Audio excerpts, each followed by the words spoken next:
All right. How are we doing today, everybody? How are we doing? We are here live on a Sunday night in the Action Lab. I hope you guys have been having a great weekend. It's been a fun weekend for me. Scotty, we spent a little bit of the weekend hanging out. It was a good one over at the lake house, so that was kind of fun. But hope everyone else has been having a great weekend here. And we're ready to close out the weekend with some sports talk here on the Action Lab. I mean, what a way to end the weekend. Yeah, no, I'm fired up. Listen, we are closing in on the end of the week 2 of preseason in the NFL. Just one more week to go now that they only do 3 games. Then we're going to have real live football. And these preseason games, it feels like they play less and less of the starters these days. So it's a little bit rough to watch at times, but I know one team that likes to play the starters just to prove that they can win some games. I don't know what you're talking about. Okay. It's a local team. It's a local team. I mean, it's a Denver local team that plays professional football, borderline professional football. I mean, we're putting up 30 points a game right now, Scotty. We're averaging 31 and a half points or something like that a game. Oh man, we're gonna have the best offense. That would make sense.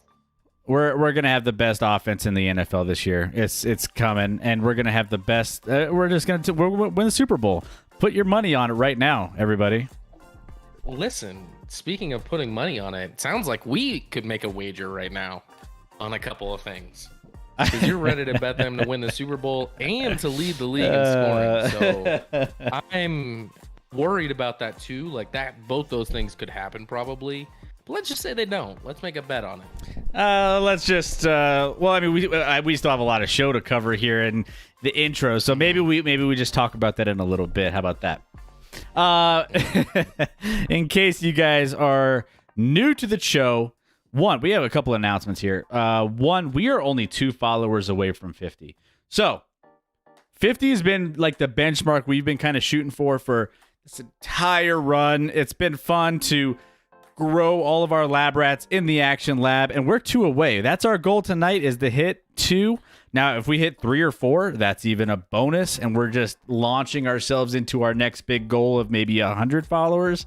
Maybe, but I don't want to get ahead of ourselves. We want to get to 50 first. So if you're here and you love the channel, if you love hanging out with us, talking some sports, by the way, throw all of your comments in the chat so we know who you are and we can chat it up if you want. If you want to hang out on the sideline and just kind of take it all in and just get some sports knowledge, that's fine too. So, but yeah, hit that follow button if you love it. We already had a couple people follow while we were offline. So want to give a couple of big shout outs here to Joe Calibear and Action Lab Lover. Someone jumped in and they must be really big fans of this show. A screen name just off our. I promise it wasn't you or I that made a new one. Just for people to be aware. Like, we don't have Twitch burner accounts on this one. Just so you know. But yeah, thank you so much. Last show we had Boxwater, Chipotle, JM, Landmeyer, and Flower Love in Facebook chat. So thank you guys so much for all the follows, all the love. We've come a long way. We just want to cap out the week with 50 followers. Let's get there, man. Let's go. Let's do it. We have we're streaming on all 3 platforms here: Twitch, Facebook, and YouTube. So make sure if you're in any of those platforms, you hit us up. Have some fun with us. We're always gonna give you some love in the chat, regardless. If you want to get your hot take out there, you want to get any kind of just thoughts, things that have been eating you up throughout the week. Let's get them out there, man. Throw them out there so we can chat about them, so we can have you going into the new week Monday on a good slate. So that's where we're at, guys. We have a big show for you guys tonight. We said we would jump into some soccer, right? Some Premier League soccer. We wanted to really, we're only 2 weeks in, and we want to keep that promise because Scott's got to get a new team. There are some. You might need a new team too. I watched this game from start to finish today, and it was awful. Well, they competed a little bit more in the second half, and so we'll talk a little bit about that here. But we're gonna talk some EPL. We're gonna talk some Premier League soccer here. By the end of this season, Scott's gonna have a team.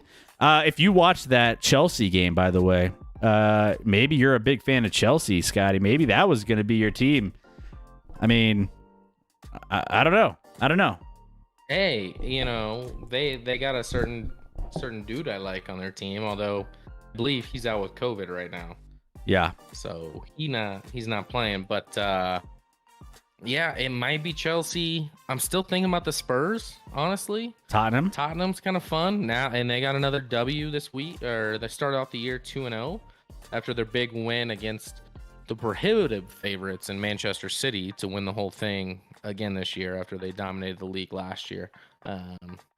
Yeah, so I kind of like Tottenham. They got another 1-0 win, so they haven't given up a goal yet. Not exactly dominating on offense, but Harry Kane did come in for the last 20 minutes, so he lives, he exists. Even though he's not happy, he's actually playing a little bit. So Yeah, he kind of made a little last minute entrance here into this game. But yeah, we're going to start out talking a little bit of soccer. Nothing crazy, just, get our feet wet with some of the action from this past weekend. Then we're going to dive into some win totals for the NFL. We got some fantasy football busts and sleepers and breakout stars coming up this season for you to keep an eye on.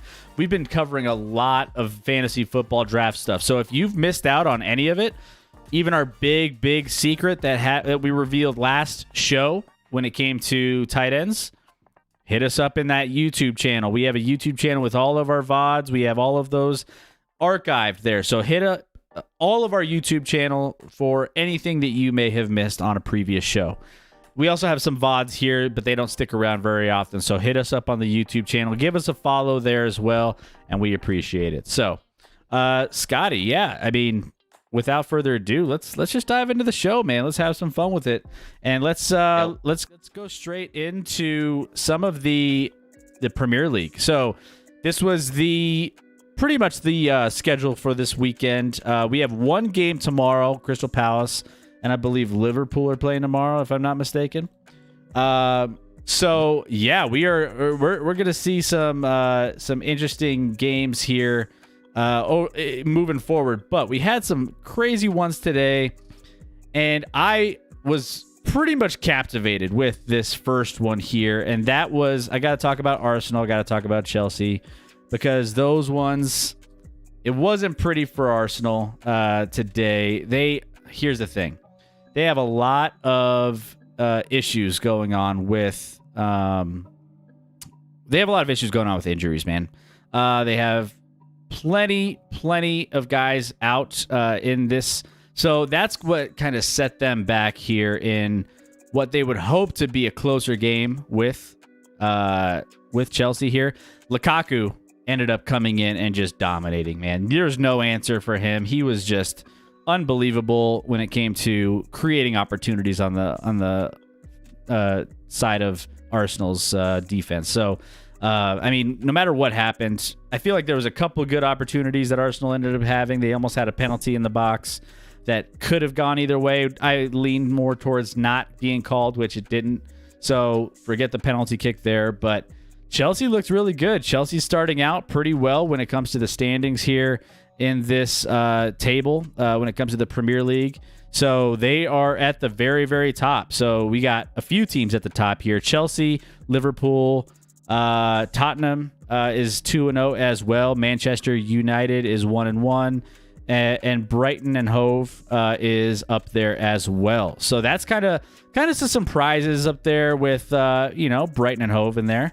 And yeah, I mean, outside of that, we have Manchester City down there. They have a little bit of ways to climb.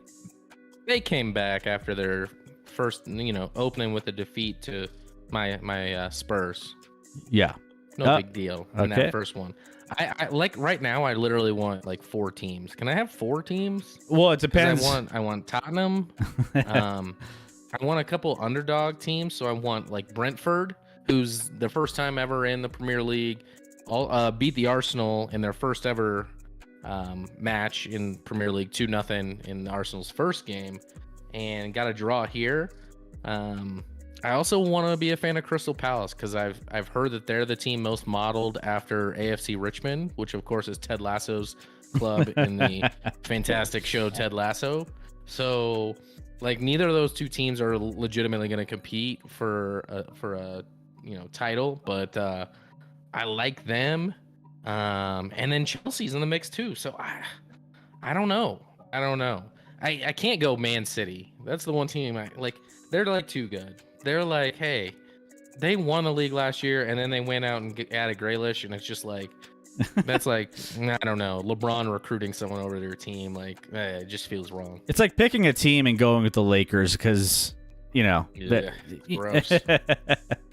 Yeah, no, I get it, man. I've had some. There's a lot to like about a lot of these teams. Now, I've have some buddies who are. I have one really close buddy that I used to talk with a lot. That was. He's a Liverpool guy. I also have another guy who is into Chelsea that I was really good friends with. And one of my other good friends is Manchester U. Like they all have different teams. So it's kind of like, man, like there's a lot of different variety of teams from my friend group. So, hey, I mean, if you wanted to mix it up even more, go for it, man. Go with a Crystal Palace. Go with, something like that. They're my underdog teams. They're like, because I feel like it's not like the Premier League's not like the NFL where it's just, teams can have their rise and climb and then fall, and everyone's kind of, there's parity. There's not as much parity in the Premier League. You generally have your teams who have a lot more money to spend. There's not exactly a salary cap by any means that are going to be, I just like Brentford because they beat Arsenal in their first game ever and seemed like a fun, exciting club. And got a draw on their second game. And then, of course, Chelsea because they have Pulisic. And then Tottenham because, I was kind of talked into it last time we were on, and the fact that they had Harry Kane holding out because they weren't good enough, but then they went and beat Man City in their first week.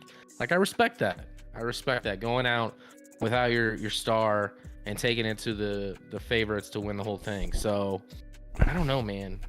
It's down to those four, and maybe I'll have to go down to two, where it's like one underdog team and one team that can compete for it. So I mean, you could always jump on the unfortunate Arsenal bandwagon at the moment.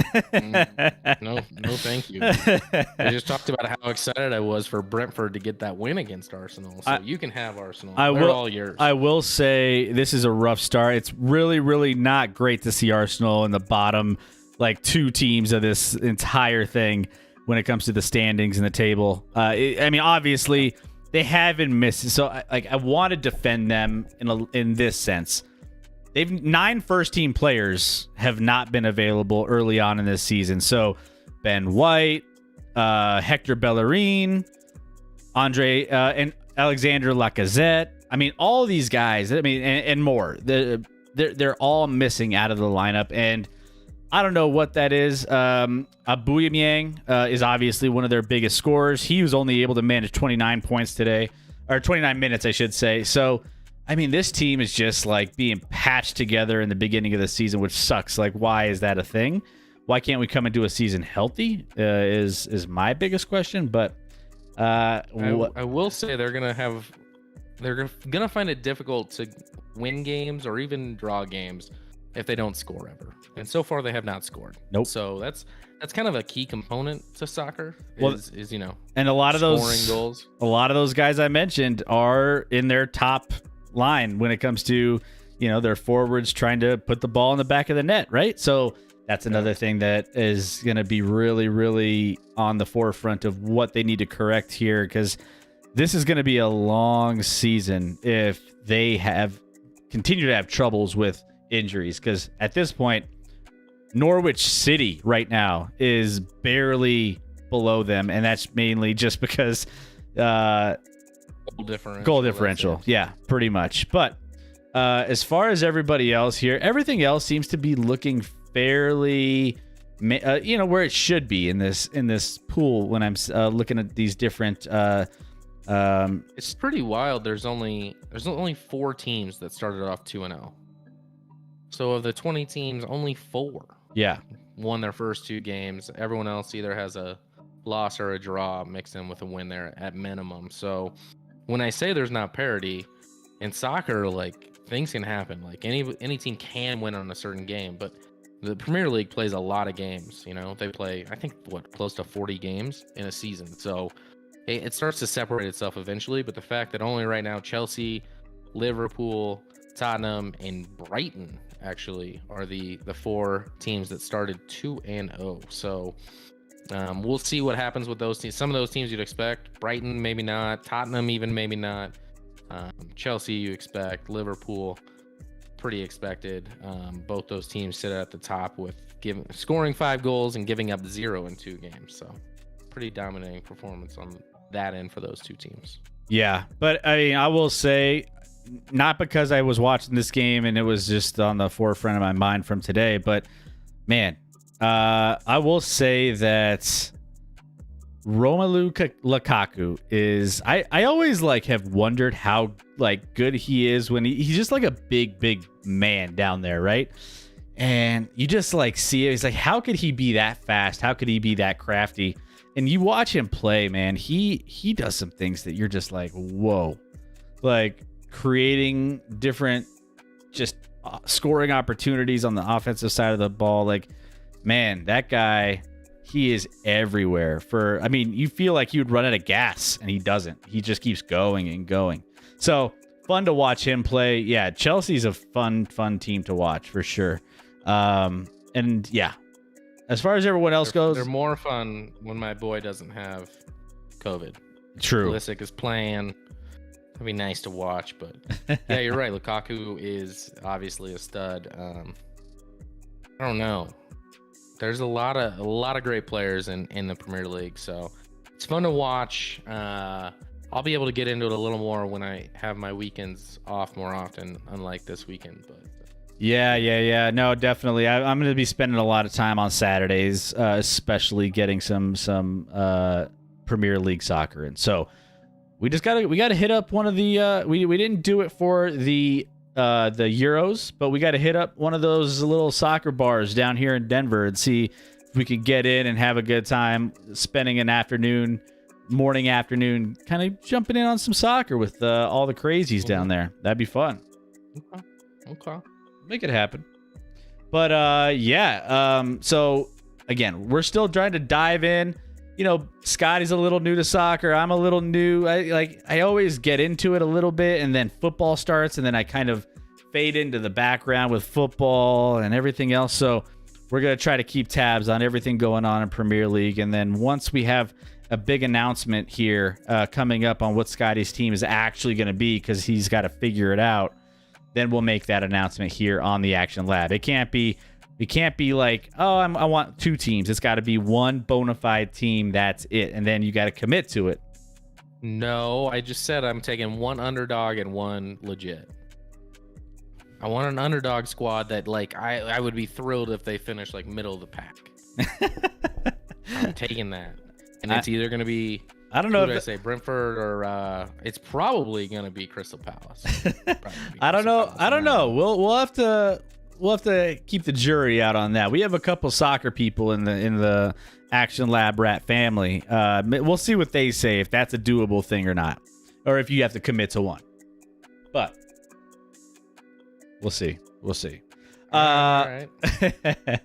All right. Well, that's what we have here. Again, big stuff going on here this weekend, and even more coming up next weekend with some look aheads to some of those other games coming up. So we'll keep tabs on everything English Premier League moving forward. Go ahead, check it out. Again, you learn with us. There's nothing that says you can't. If you're new to English Premier League, jump in, learn with us, because we're learning quite a bit ourselves. So let's have some fun with it.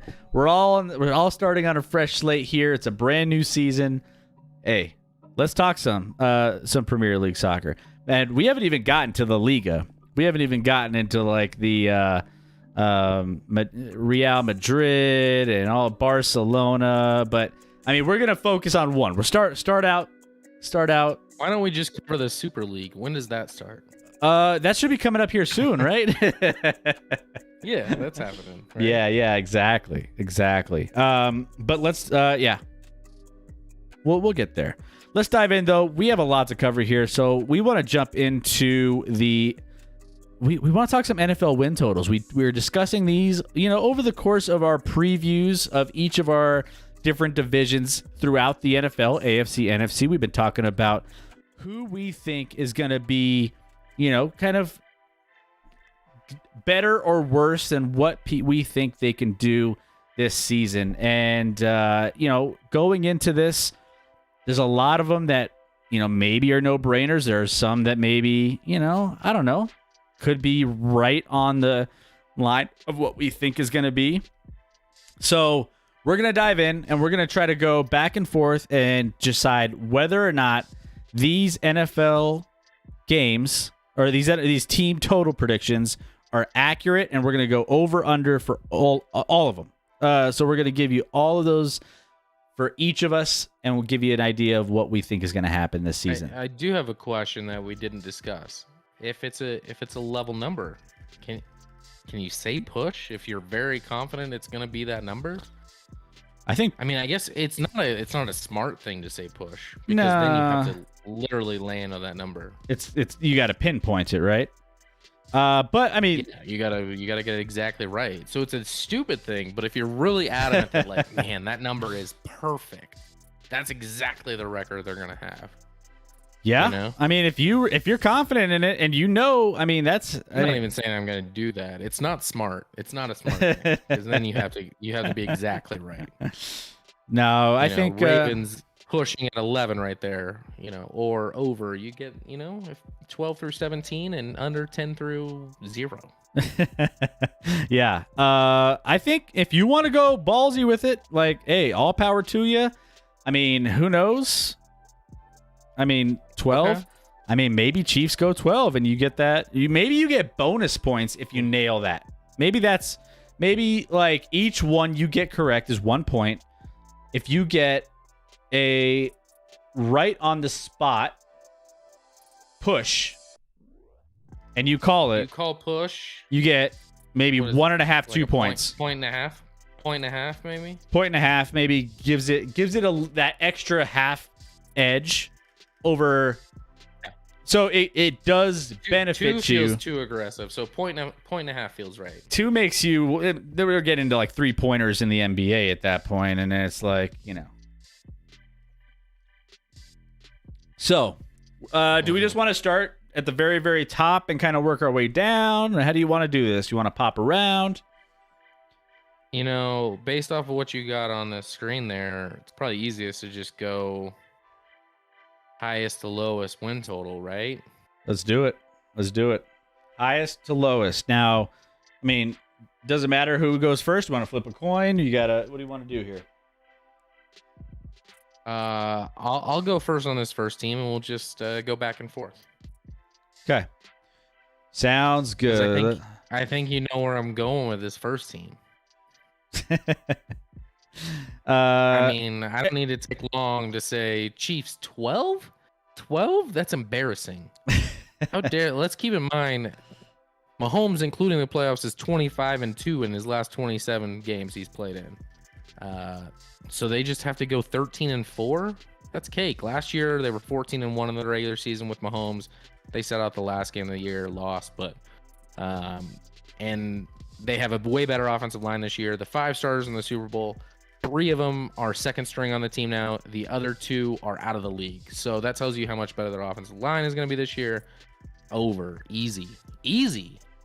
By the way, should we let people know, by the way, there is a difference in how many games are being played this year, so keep that in mind. Scotty, you want to go into some of those details real quick? I mean, it doesn't take long. As long as people can remember at our age, at least, it's been a 16-game season. Now it's 17. Playing 17 games. Interesting note, every AFC team this year has an extra home game. So all AFC teams have 9 home games and 8 road games. NFC teams have 8 road games, 8 road games, 9 home games. No, I'm saying that wrong every time. AFC has an extra home game. NFC has 1 less, and then it'll flip-flop next year. So they'll just rotate that every year. But yeah, 17 games. So if these numbers seem high to you, keep in mind there's 1 more game to be played. Yep. All right, I'm going to go Chiefs over as well. Chiefs are the best team. You kind of have to. It's hard to pick against a team that has Patrick Mahomes. They have gotten better on the, offensive line a little bit. They've kind of worked their roster around. Still in a good place to win. I would say, they could probably win 13 games easily, in my opinion here. So I'm going to take the over, and we are going to lock that in. So overs hit for both of us in this scenario. Next up, we have the Tampa Bay defending champion Tampa Bay Buccaneers. I go first, I believe. Is that correct? Yep. Yeah, we're flip flopping. Go All ahead. right. So I think honestly, for some reason, I feel like this number is a little inflated based off of Super Bowl champion status. I think that they have a really good solid team of veterans and everything else, but I don't know. For some reason, I just feel like, this team is getting a little older in some positions. Maybe they have some injuries throughout the course of the season that might pop up. And, the NFC still pretty good. They still have, I feel like they're going to be a little bit tougher to get to that, to this total here at 11.5. So from that standpoint, see, because here's what it was. It was at 12 at one point. So I was under 12. Now it's at 11.5. So at least that's what it was this when I checked this. So I'm going to say they win 11 games. I'm going to say under. Yeah. Real quick on them. Listen, they're a team that had success pretty much for the first time ever last season. And all year they've been talking about how they're bringing everyone back. And I think they're going to get a little complacent. They're going to feel like everything's just going to fall into place and that everything will take off from how it did in the postseason last year and the Super Bowl where they obviously dominated the Chiefs. Listen, this was a team that was a wild card team last year. They weren't dominant in the regular season. I think they went 11-5, maybe 10-6. I can't remember. I'm with you. I'm on the under. We're matching so far. All right, back to back. Okay, I think we've talked about this next one quite a bit. So I think we're both going to match on this one as well. But I think you go first in this one, and I have a feeling we're both going to be in the same wavelength here. Yeah, both of us don't believe that Rodgers is going to give two shits this year. I think that's where we're on a page with. Listen, my only concern is I think this division is really, really not going to be good this year. The other three teams outside of the Packers, I don't expect necessarily any. Maybe the Vikings. I don't know. I just don't know if any of them will have a winning record. So that has to lead the Packers to a winning record. But I'm going under on 11. I just don't trust Rodgers. I think, listen, he's in it. He knows he's there one more year. He's petty. He's upset. He's going to not always attempt things. Like will they make the playoffs? Yeah. Once they're in the playoffs, do I think he'll play hard? Sure. But regular season, I just think he's going to kind of mail it in a little bit. Yeah, I'm with you here. I got the under, and honestly, there's a lot that plays into locker room issues that might pop up. I told everyone on this this channel a while back, hey, don't be surprised if there's an altercation in the Green Bay locker room with someone calling out Aaron Rodgers and scuffles happening and different things going on. So what's interesting, though, I've seen a lot of people taking the over from all sorts of different, all sorts of different outlets that are saying over, take the over. I don't see it. I'm with you. I got the under on 11 because drama comes in and you just don't know with this team. You put a lot of eggs in one basket with Aaron Rodgers, and then you go back to maybe Love if he has to come in and make some changes at quarterback and what he can do. I would say, yeah, probably not a great one. You'd be sweating this bet out if you bet the over. All right, next up, Baltimore Ravens. Now the Ravens, we have, let's see, we got them at 11. 11 is their number here. So, you're up to bat. I feel like the Ravens had a lot going on last season. Coronavirus outbreaks, a lot of weird things happening to them last year, and they were still able to have a really good season, 11-5, even with a relatively down year. I feel like they have a little bit more to go after this year, and John Harbaugh, great coach. He can manage some games. That division isn't very good out. I think Cleveland's the only team out there that really kind of stands a chance with Baltimore to challenge for the division. I still think they're one of the better teams in the AFC, even though you're not a big fan of their quarterback. I still think I would lean the over. I'm going to take the over in this one. I am not a big fan of their quarterback in postseason play. In regular season, he's 30-7. So it's hard to go against his production in the regular season. Lamar Jackson, John Harbaugh, the Ravens in general. This is going to be a good division, top to bottom. I think it's going to be a pretty tough division. So 11's a pretty big number based off of, they got the Browns, Steelers we'll see, Bengals we'll see, but like those aren't two terrible teams by any means. And the Browns, everyone expects to be, pretty damn good. So tough division, but I'm going based off that Lamar Jackson 30-7. Is this team going to win a Super Bowl? Of course not. I've said it time and time again. Lamar never will. But I like them on the over on 11. So we match, unfortunately, again. I'm not trying to do that, but I can't just change my pick based off of what you're. I thought you were going to go under there, to be honest. I thought you were going to go under on the Ravens. No. Caught me off guard there. No, I was looking at them and I was like, man, like it's hard to go against them in the regular season on the under.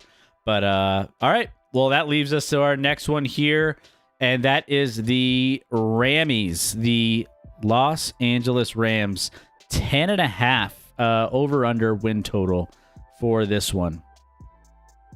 Here's what makes this one so hard. So my problem is the win totals, I believe, in the NFC West. You can see three of them right there. You got 10.5, 10, and 10 with the Rams, Seahawks, 49ers. And the Cardinals aren't far behind. I think they're around 8.5, something like that. So that's basically projecting almost no teams in that division to have a losing record. It's a very competitive division. There's one team I like the most by far in this division. It's not the Rams, but the Rams are going to be right there. I'm conflicted on this one. I'm very conflicted. But let's say they go 3-3 in the division, then that's 6 games. They got 11 left, and they got to win. They got to go 8-3 in those last 11. So I'm taking the under.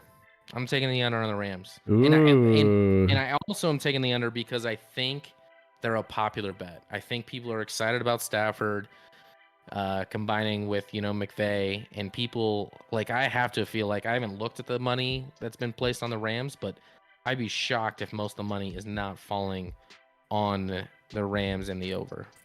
They're a popular team right now. I've been back and forth on this one as well. And this one is a tough one. Hard division, man. Like this division is the toughest. This is the best division in football by far. And we feel like it's going to be a tough one, man. Like over under at 10.5. Hey, Go Glover, welcome in, my friends. How we doing? How you doing? Great to have you in. Hey, help us pick some of these. We're going through over-unders on win totals, so feel free to throw in what you think is going to happen here. So far, we've agreed on everything at this point, but that's probably going to change here in the next few picks. I don't think it's going to change on this one. I think based off of the division, based off of the fact that they didn't really make any other major upgrades around the team outside of quarterback, which was an upgrade over the previous Jared Goff to go to Matt Stafford. I mean, Matt Stafford's also had some injury bugs. Staying healthy and being on the field has probably been one of those things that, has been kind of back and forth with him as well. I do think the Los Angeles Rams will, do some good things this year. I just don't know if they'll get all the way up there. This is too tough of a division, and I think I'm going to go under. I'm going to lean the under, and we're locked in. Match again. Match again. So there we have it. So we have the Rams both on the under. All right. So next, I believe I lead off here. And we have the Buffalo Bills. So they strengthened their roster this offseason after a 13-3 year. I feel like, they should expect some regression off of that. I don't know, man. I just don't see them winning another 13 games this year. from the same as last year. But they are right now, 10.5 in this one. So you already have the Ravens going over. You already have the Chiefs going over in this one. The Bills, 10.5. This one's a tough one, man. This one, I've been going kind of back and forth. I think for me, if this was 11, I would feel like it would be under 11. But, I mean, we're at 10.5 here. I feel like... This is kind of how you felt about the last one. Gold Glover's trying to help you out. He has Bills over, looks like. Yeah, that's kind of where I was leaning as well. I know I've seen this is a tough one too for me in the sense that I've seen numbers go over and under from around this point. It started out actually at 11 and then came down to 10.5. But I'm gonna go over. I think they'll hit on the over on this one, 11. Yeah, I mean, this one's weird to me. Like, the Bills at 10.5. Once again, I feel like the money's getting poured on the over because 10.5. Obviously, it's a minus 130 on the over, so you got to lay a little more to get paid out. But 10.5 seems crazy to me. Like, this was a team that was blowing teams out last year, made the AFC Championship. Their defense is good. Even the year before when they made the playoffs, I think they went like 10-6, and I expect them to be much better than that team. So 10.5 seems like a crazy low number. I don't fully get it. I'm almost cautiously liking it to the point that I don't understand it, and that makes me fear it. But at the same time, yeah, Gold Glover, yeah, over 13-4, let's go. You're also close to Buffalo, a little bit in Toronto there, but yeah, I'm taking the over, unfortunately, too. So we get to match again. This is my worst nightmare. By the way, we were trying to figure out if there was going to be a bet. Well, we can't really have a bet if we both have the same. We're not gonna match on all of them. We're not gonna match on all of them. We're not no. gonna match on all of them. All right, you're up, and we have the Seattle Seahawks. Seattle Seahawks, which is a tough one. You look at Seattle's record. The last time they had a even 500, below 500 record was 2011. Their worst record in that span was 9-7. They've gone 12-4, 11-5, 10-6, 9-7, 10-5-1, 10-6, 12-4, 13-3, 11-5. They win football games. And then you have this 10 number. They just got to go 10-7 to push. Listen, the back half of Seattle last year was bad. They were a bad football team the second half of the year after being, especially offensively, a really, really good football team the first half of last year. But it is hard when you look at these records to justify. I mean, they still went 12-4 last year. So when I say they were bad in the second half, it was mostly on the offensive side of the ball. They did get upset in the wild card round by the Rams. But this isn't betting on the playoffs. I'm gonna surprise myself right now because I don't believe in the Seahawks. But I've not believed in the Seahawks in other years, and they have proved me wrong time and time again. I'm taking the over. Ooh. All right. Here's where I'm at. This one's a tough one for me too. But I don't know. We might have a little bit of a difference here. And a lot of things I've said or I've seen as have also taken the over. But for some reason, my eyeball test I just don't know. Like what I've seen from them based off of what we think is going to happen in this division. It's a tough division, right? You still got, I mean, don't sleep on Arizona to get a couple, maybe steal a win or two, maybe, who knows, what Kyler Murray can bring here. So not only that, but you got the Niners and you got the Rams who are going to be playing pretty well throughout the course of the year. I mean, that division, again, there's a reason why we're struggling with this one a little bit more. And we have, if I'm putting the Rams on the over, I feel like I got to go on the bottom. I got to go down on the Seahawks for the under. I don't know. Eyeball test to me. I'm going to go an under. Under for the Seahawks on this one. All right, we finally done it. We have finally done it. And we are no longer matching. We're no longer matching, and we're on to the San Francisco 49ers. I took a pick that I didn't think I was going to do. Yeah, we're on the 49ers. 49ers. So here we go here. This one for me, I mean, the 49ers, this one's an interesting one as well, because obviously they have a chance to be a really, really good team this year, depending on Trey Lance and, or whatever happens with Jimmy Garoppolo. I think the biggest question is the quarterback. Who's going to be the more competent quarterback there in San Francisco? And so with this one, obviously this team has a pretty good team on the defensive side of the football as well. I think they have a lot of upside when it comes to different futures in the division, NFC, even Super Bowl odds kind of lean towards them being in the mix, which means I lean the over on this one. I lean the over on 10, and I think they can get to at least 11 wins here. This one to me is easy. I think it's a layup. I'm on the over as well. I think when you look at a team that was 2 years removed from the Super Bowl, ton of injuries last year, I like Kyle Shanahan a lot as a coach. I think it's going to be Jimmy G. The hype got me going a little bit with Trey Lance that we heard out of camp. So far through 2 preseason games, he's a little too robust for me. He makes some great plays, but his accuracy and completion percentage and things like that need a lot of work and some time. So I don't think he's ready to start. I think Garoppolo is going to play this year, and Garoppolo is going to be fine. Garoppolo's not going to be great, but he doesn't have to be. They made a Super Bowl with him 2 years ago with a healthy roster. If this roster can stay healthy, I think they can do it again. I hate that they lost their defensive coordinator. That's what concerns me the most, but I'm on the 49ers in the over, and I like them to win this division. Okay. All right. There we have it. That leaves us with Colts. The Colts. We're finally out of that. We're finally out of the NFC West there. Which this line right now where are you getting these over unders from, by the way?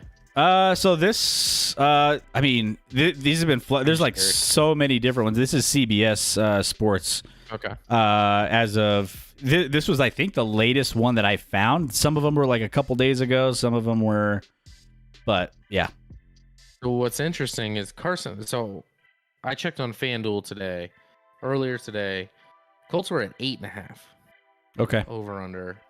But then today it was also announced later in the day, after I checked, that Carson Wentz, Quentin Nelson, and Ryan Kelly on their offensive line all going to be practicing this week in some capacity, which changes things. Like, obviously, they were, I think at 8.5, that number was because, obviously, like, they were questioning Wentz, whether he was going to be playing, didn't believe in the backup quarterback.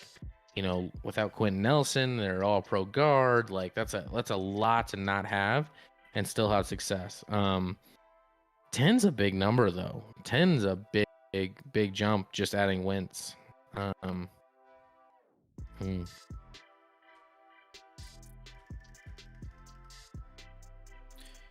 if you want to make this whatever it is now, currently, it would just adjust it. I'm not even. I'm not looking. I can look at what FanDuel says now. I just looked earlier today. Let me see what FanDuel says now, because that might have been back. Let's take live odds.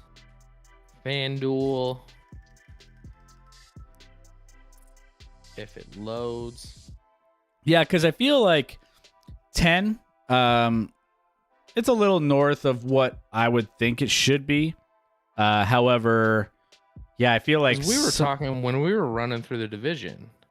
We were talking about how Tennessee had the highest win total, but it was at like 9.5, and I'm like, that's low for the highest in the division. Yeah, go ahead. Sorry.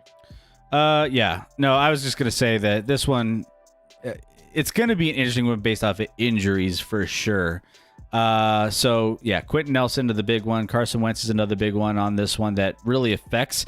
If they miss 2 or 3 games in the beginning, if they're not fully healthy going in, then that you have to take that into account. Yeah, I just checked it out. It's still 8.5 on FanDuel. So If you want let's to, ride with 8.5. I'll take the over on 8.5.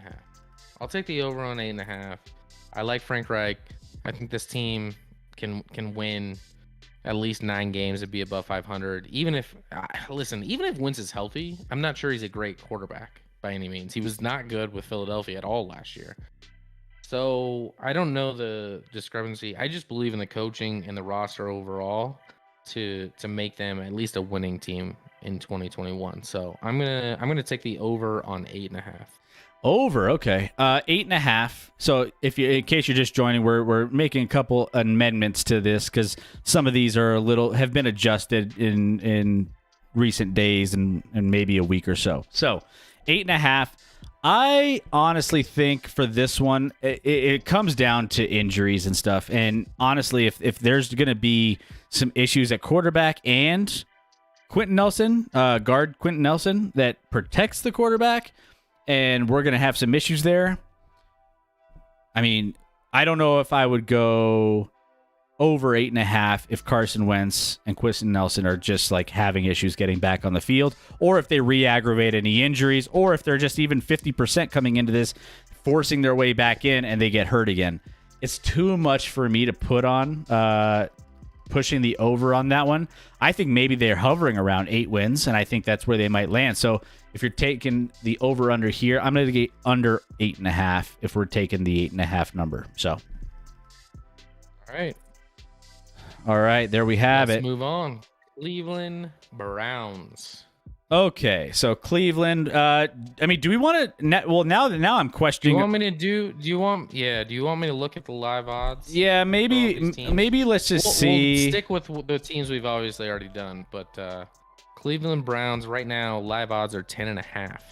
Over under is 10.5. 10.5. Okay, all right. So 10.5. So a little higher than what we have here. And right here, they're getting minus 115 for the over here. All right. So Cleveland, they have, some teams they need to battle through on the AFC side, especially in their own division. I mean, their division's not awful, right? We just talked about that when it came to the Ravens. Ravens are going to be probably coming out of that division with the most wins in maybe north of what do we have them? The Ravens were 11. We were over 11. Both over 11 on that. So when it comes to the Browns getting there, and you said it, what say that one more time? 10.5. 10.5. Yeah. The 10.5 the win. Okay, 10.5. All right. So, oh man, this one's let's see. This team is very much improved. I feel like they have a lot of expectations to live up to. This is going to be a big season for we really want to see if they can maintain what they did last year over the course of a couple seasons. And you know what? There's a lot of hype on the Cleveland Browns. There's a lot of hype here. Oof. I think their expectations are really high. I think they have a Super Bowl contender, aspirations, and I think the pressure might get to them a little bit. And they didn't even post a positive point differential last season. So, with that being said, I'm going to go under. I'm going to go under on this one. Okay. Yeah, I'm kind of with you. I worry about expectations with them. I worry about 2 seasons ago after Baker's rookie year, they had a ton of expectations and they fell flat. And then people kind of doubted them after they fell flat, and last year they played much better. Obviously they had a new coach last year in Kevin Stefanski. I like him as a coach. He was coach of the year. So how do they rebound this year? Are they going to be able to keep that momentum going when everyone's telling them how good? Listen, they added a ton of pieces to this defense. How much those players are going to help? Obviously, you get Odell Beckham Jr. back too. Like, there's a ton of pieces to like and think like this team's going to figure it out. But I also just wonder, does it all mesh together? Does it all fit together? Do these players play for one another? Like, are they, to me, when I look at it, I'm like, I feel like best case scenario for them. Well, maybe not best case, but like 11 seems like, hey, if they get 11 That's a wins, heck they of had a really good year.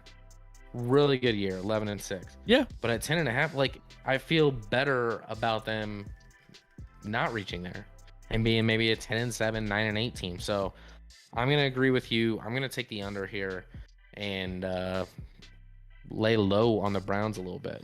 Hey, and by the way, Gold Glover's thrown out some of his predictions in the chat. I want to hear what everyone else has to say. Yep. What else do you guys think? Like, are we off point? I mean, if we got some Cleveland fans, or if we have some, 49ers or Colts fans, let us know what you think. Or even if you're just a fan of football and you just think we're absolutely off base, we love to get called out too. So throw it out there. Let's hear all your takes on over-unders here. This show is partly for you guys as well. Like, we want to make sure you guys have a voice. So make it happen. Let's talk some football. All right, next. It's a lot of projection base. A lot of stuff here. So next up, we have the Tennessee Titans, and we have 9.5 on our screen. But what are we looking at on live FanDuel? I wrote 9 on FanDuel. And that's where it's at right now, is 9. Okay. Which is wild. Wild to me.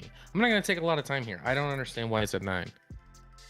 Like, I feel like the floor for this team is like 9-8, right? Like, I don't understand. This team's going to be good. What do they have that they're missing? Like, the defense is still going to struggle, but it struggled last year. They lost some of the pieces, but it was pieces that weren't good last year. So it's still going to struggle with that offense. Added, obviously, Julio Jones. Still got A.J. Brown, that 1-2 combo. You got Derrick Henry. Tannehill's proven over the last couple of years to be beyond serviceable, really, at least in the regular season play and at moments in the playoffs. Like, yeah, if you feature him as, like, without a run game, he's going to struggle. But with that run game and the play action ability, he's proven he can get the ball to the wide receivers and move this offense. I don't understand the 9 number. I'm not going to take any more time. I'm taking the over. I think this is pretty obvious. I will say it actually is minus 150 on the over right now. I just saw that. So the odds are at 9, but it's minus 150 on the over, plus 125 on the under. Yeah, and I think the biggest reason why this number is where it's at has to do with, 1, 7-2 in games decided by a touchdown or less. They lost offensive coordinator Arthur Smith to the Falcons, and their defense remains one of the least talented in the league, from some circles thinking that they didn't get much better on the defensive side of the football. But that offense is still, I mean, if you take a look at it, I'm with you. It's hard for me to fathom this team, and especially in the division that they're in, that they can't get to this number. For me, the eyeball test for me just says over. It screams over, and I got to go with my gut on this one. I feel like if you're going against the under, you're going to be... I know I'm going to be sweating it if I pick under, and I don't want to be sweating this one out. So we're going to go in this one the over, and I feel pretty confident that we should probably get to that point. Yep. Yeah. So, yeah, there's some interesting factors there, though, that I feel like I don't know. We'll see. That's... You have the Saints here at 9.5. I have Saints live at 9. Okay, 9. All right. So in 9, and in fact, it's minus 130 on the under now. So it's almost leaning closer to 8.5. Yeah, and this is an interesting one as well. When we talked about the drama that was happening in Green Bay with Aaron Rodgers and everything else, well, you have some drama in here. Michael Thomas has missed, Michael Thomas is kind of causing some stirring around when it comes to whether or not he's happy or not. We don't know what's going on there. His absence, he's not been really, he hasn't really been there. But New Orleans will be, formidable defensively, right? So they're going to have a decent defense to be able to, balance off maybe the mishaps that might be coming on the offensive side of the football with most likely, if Jameis Winston isn't your starter, I feel like something's really wrong there, and then this should definitely be the under. Taysom will be hopefully what he was in prior years, where he comes in maybe in certain packages, short yardage things to help him out. But So again, you're getting a boomer bust from a guy like Jameis Winston, and the under is getting pounded because obviously there's not a lot of people that think that they can do much. But for some reason, I don't know. The defense can keep them in games. This division, obviously, it's top heavy with the Buccaneers at the top of this one. But outside of that, I don't really love the other two teams. Carolina and Atlanta are kind of just, in my opinion, not great teams. They're not going to compete here. I feel like Jameis is going to go out, maybe win a couple of games that he normally shouldn't win, and he's got a lot to live up to here. There is some pressure. I feel like he can really sling it when he's on, man. He can go. He's going to be one of your best fantasy quarterbacks. Like every third week or every fourth week, he's going to blow up and he's going to have a great game. Defense is going to keep him in games. I lean the over in this one. it's another one where I'm disappointed in you because I don't know if we've been talking too much division preview, so you have like the same mentality as me now. I feel like you're copying me because I like the over even more than you do in this one. Yeah, I think people just look at the quarterback and they're like, Jameis Winston, Taysom Hill. No thanks. Like I'm shying away from that team. I'm doubting that team. As I think I said in our preview of the division, like, are we sure Drew Brees was good last year? Because I'm pretty sure he wasn't very good. No. And this team last year went, 12-4 after going the year before 13-3, and the year before that 13-3, and the year before that 11-5. So this is a team that wins a ton of regular season games. Haven't made a lot of run in the postseason, but yes, Drew Brees is gone. But I'm not sure if Drew Brees, especially last year, and maybe the year prior, let's keep in mind Drew Brees missed 5 games. Teddy Bridgewater, who's now looking to be the starting quarterback of your Denver Broncos. He won't. Well, I don't know if he will be. Listen, before yesterday, I would have said no. Now I'm hearing things like Mike Kliss came out on Twitter and was like, hard to believe it won't be Teddy Bridgewater. Like, I'm so confused. I think it's going to be Teddy. But anyway, that's off topic. We'll get to the Broncos in a little bit here. Teddy Bridgewater went 5-0. So you don't need, no offense to Teddy, great quarterback play for the Saints to win football games. Like, Sean Payton's a really good football coach. This defense, like you said, is really good. I think this is a slam dunk over bet. I think they're going to hit that over. Maybe they only win 10 games. Maybe it's tight, but like at 9, like I'd be shocked if they don't at least push. Yeah, no, I think you're going to get a better Jameis Winston this year. So I'm with you. Lock it in. I don't think Jameis is that bad. Like, he makes some dumb decisions, but he can score points. It's a matter of just not throwing the ball to the other team at times. Yeah. All right. Next I'm up with the Cowboys. And this one, I feel like we've talked quite a bit about. And where's this line currently at? I think that's the right line, but let me double check. That's where it's at right now. It is at 9.5 right now. Okay. All right. So that one stayed right where it's at.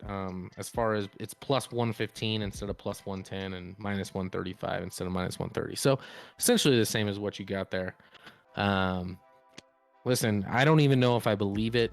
I don't know how confident am I in on this one, but my Cowboys, they're gonna come through this year.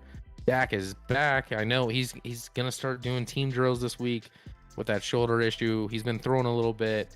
Sounds like he's going to be ready to go week 1. Hopefully, I'm worried about the timing with the wide receivers because that offense is going to have to play well while the defense should be improved. And I think Micah Parsons is going to be a beast, their first-round pick on the defensive end.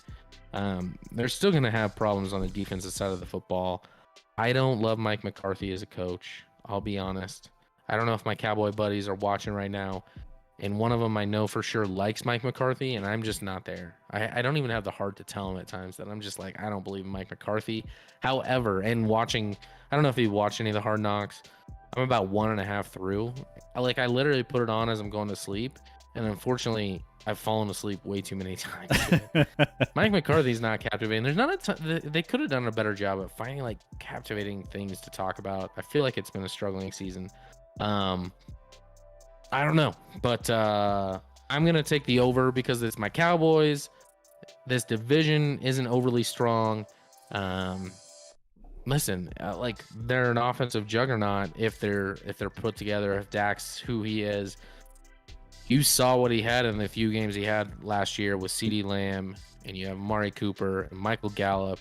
You got Blake Jarwin, Ezekiel Elliott. The offensive line healthy this year, at least so far. Like that offense is a top 5 offense if that stays together. So being a top 5 offense, I'm going to take the over and hope that defense can at least be, they just have to be not bad. They don't have to be good. They don't even have to be average. They just have to be slightly below average. Yeah. By the way, Gold Glover in chat. Guys, if you're checking these guys out for the first time, make sure you drop a follow. These guys are legit and know their stuff. Gold Glover, appreciate it, man. Thank you for the love. Very much appreciated. By the way, yeah, if you're reading what Gold Glover threw in the chat, we are 2 follows away from 50. That's a big one for us. We really want to hit that 50 spot. So if you're here and you're loving the channel, if you're loving all the insights that we're throwing at you with the NFL, we have more that's going to come. We have so much. We dive so deep into the NFL during the season.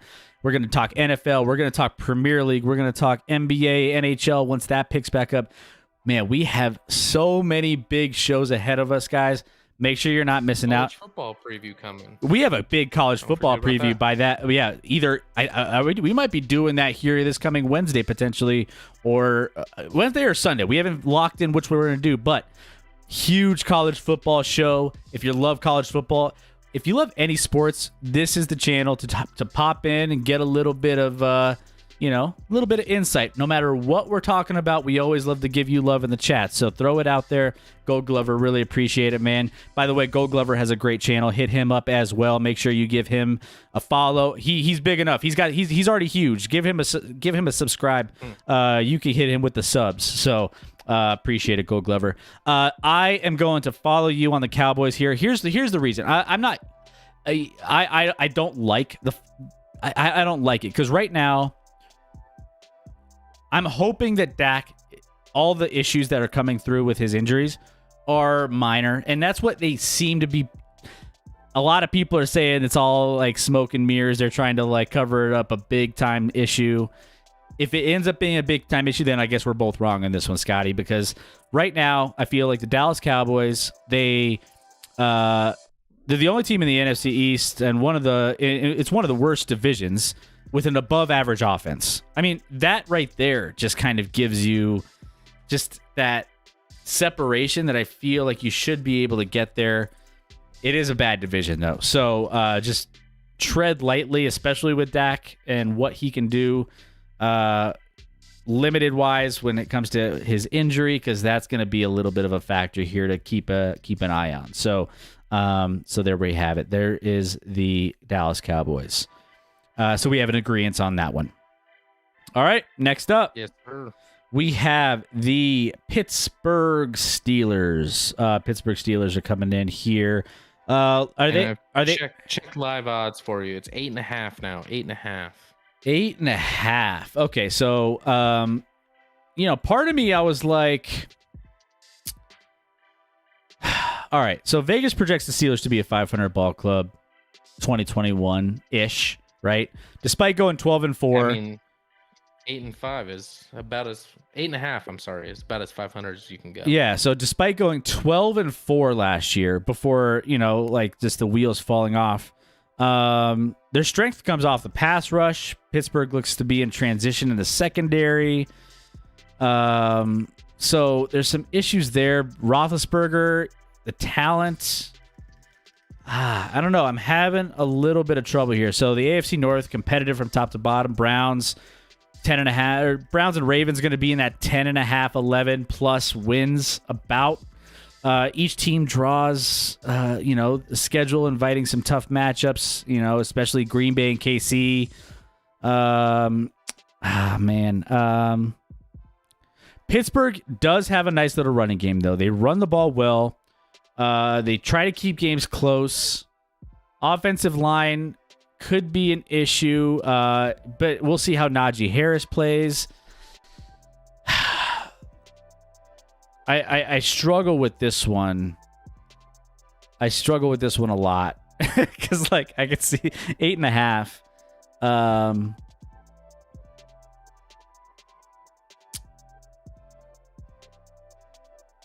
Glad you're picking first.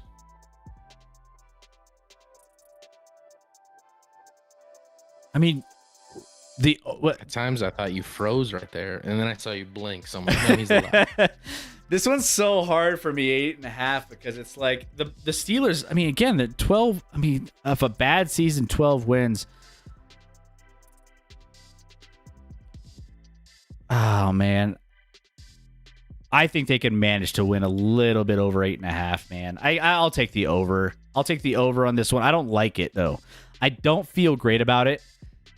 Over 8.5, just from a team that is well coached. They grind out games. They could win games that maybe they shouldn't win. I'm gonna lean the over. Man, we've been dogging on the Steelers. I know. In our division preview. We're like, I know. The Steelers are trash, and then you go out and you take the over on I them. know.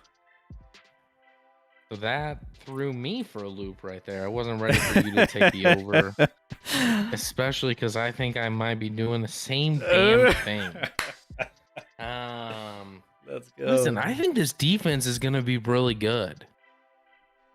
Really good still. Well, they're going to get Devin Bush back at linebacker. Hopefully he's healthy. The rookie from last year that they took in the first round. He's a beast. You still have a Watt on the outside. The best Watt right now in the league, TJ. On the outside, you got a lot of talent secondary. This team seems to win games. Do I hate Roethlisberger? Yes. Do I think their run game is going to be better with Najee Harris? Yes.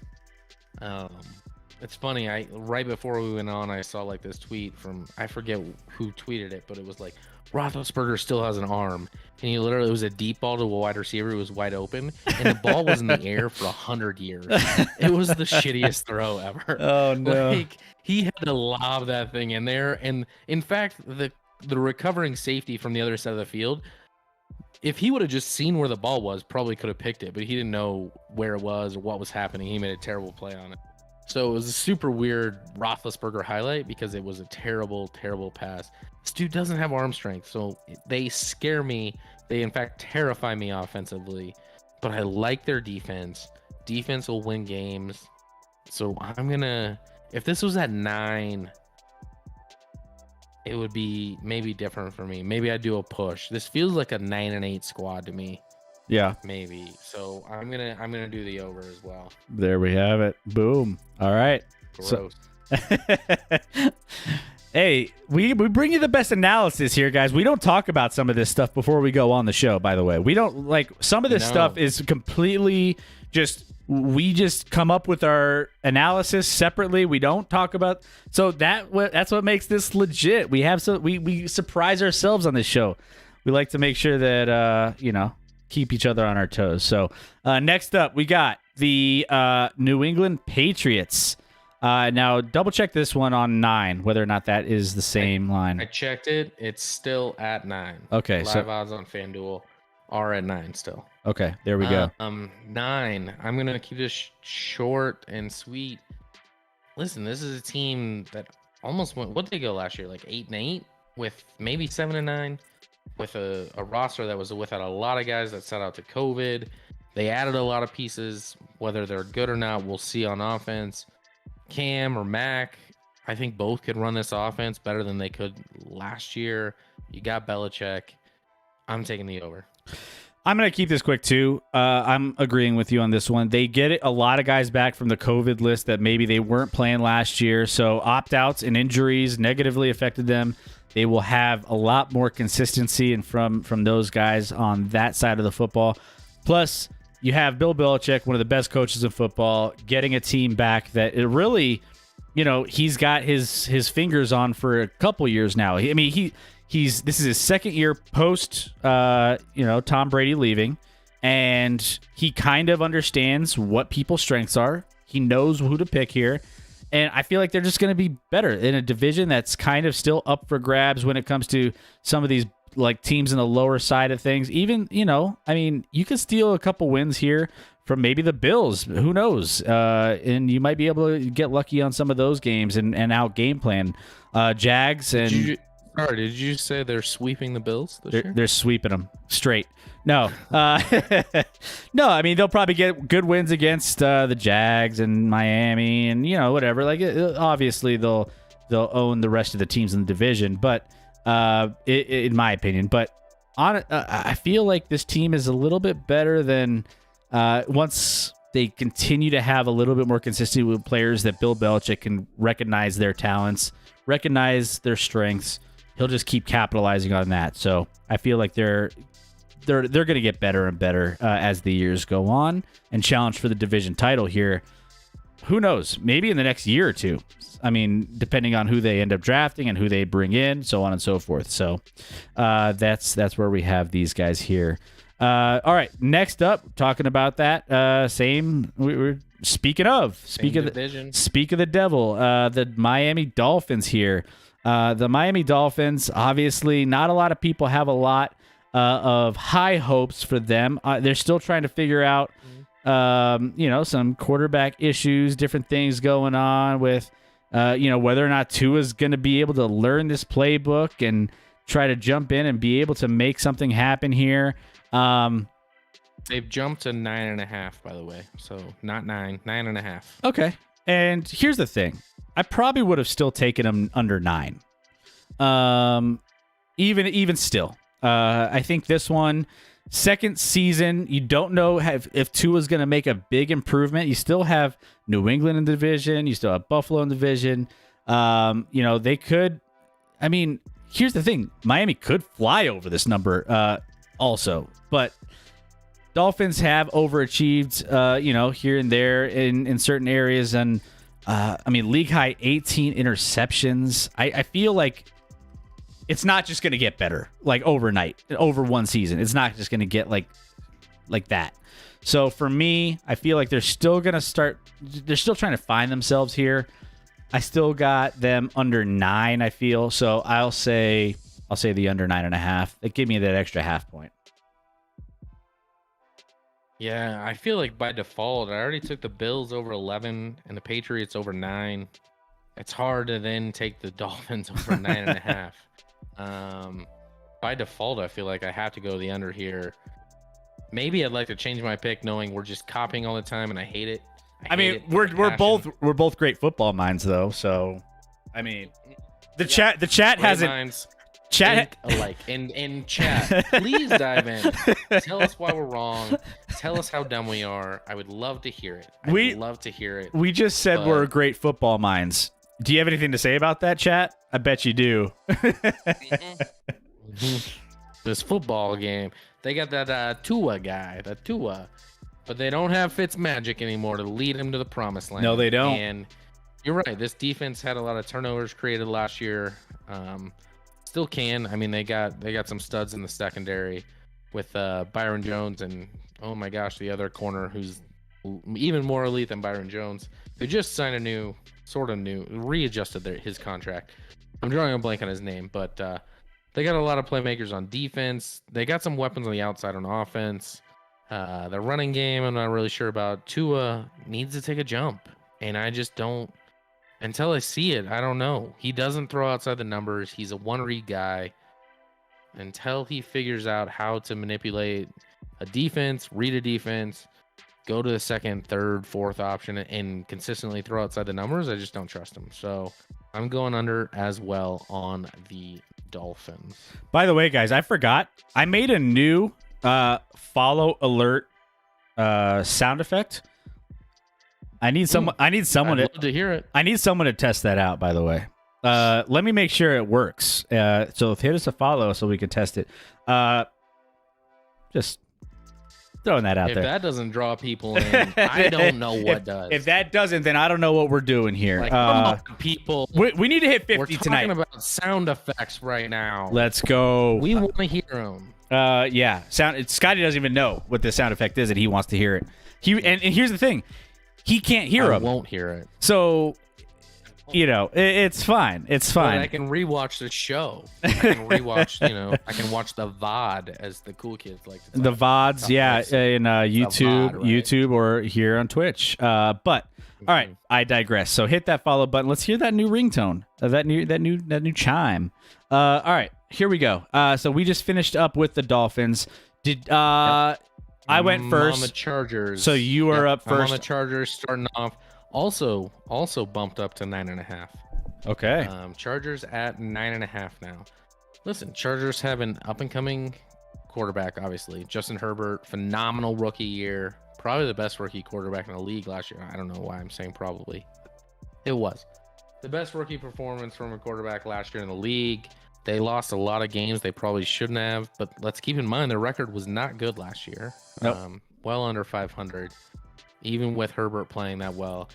Derwin James is finally healthy after 2 years of injuries, and he is maybe the best safety in the league when he's healthy. People forget about him. I saw a clip of him picking off in a practice. They were scrimmaging against the 49ers, covering Kittle in an end zone drill, and picked off, well, not Kittle. He was covering Kittle, took it back to the house for a pick six. So everything about the Chargers leads them to be on the up and up. But I, being a Chiefs fan, have heard about the Chargers being on the up and up all the time. And guess what? They fall flat on their face. 9.5. I think this is a right around 500 team to me. So I think maybe 9-8, even 8-9. I feel like they're in that threshold.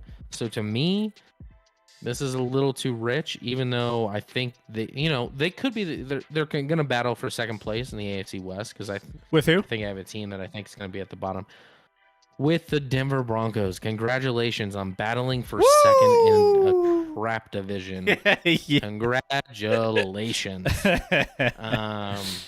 Wow. There we go. Well, I'll get into how excited Denver fans at work have been over these two preseason performances, by the way. But I'm going under on the LA Chargers on 9.5.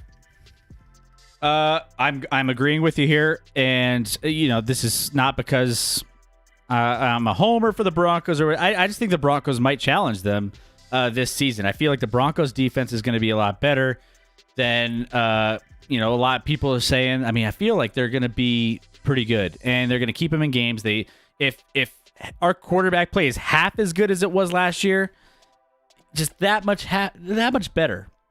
I feel like, if it's half as good as last year, that's the worst quarterback performance we've ever seen. I mean, yeah, halfway better than it was. It's just Okay, better. It's got to be better than last year. There we go. If it's better than last year, good is not good. I think we are, and I think that's going to make a little bit of an impact here on the Chargers. I think the Chargers I think there's going to be that sophomore slump potentially. A lot of people aren't going to be holding out on Justin Herbert quite as much.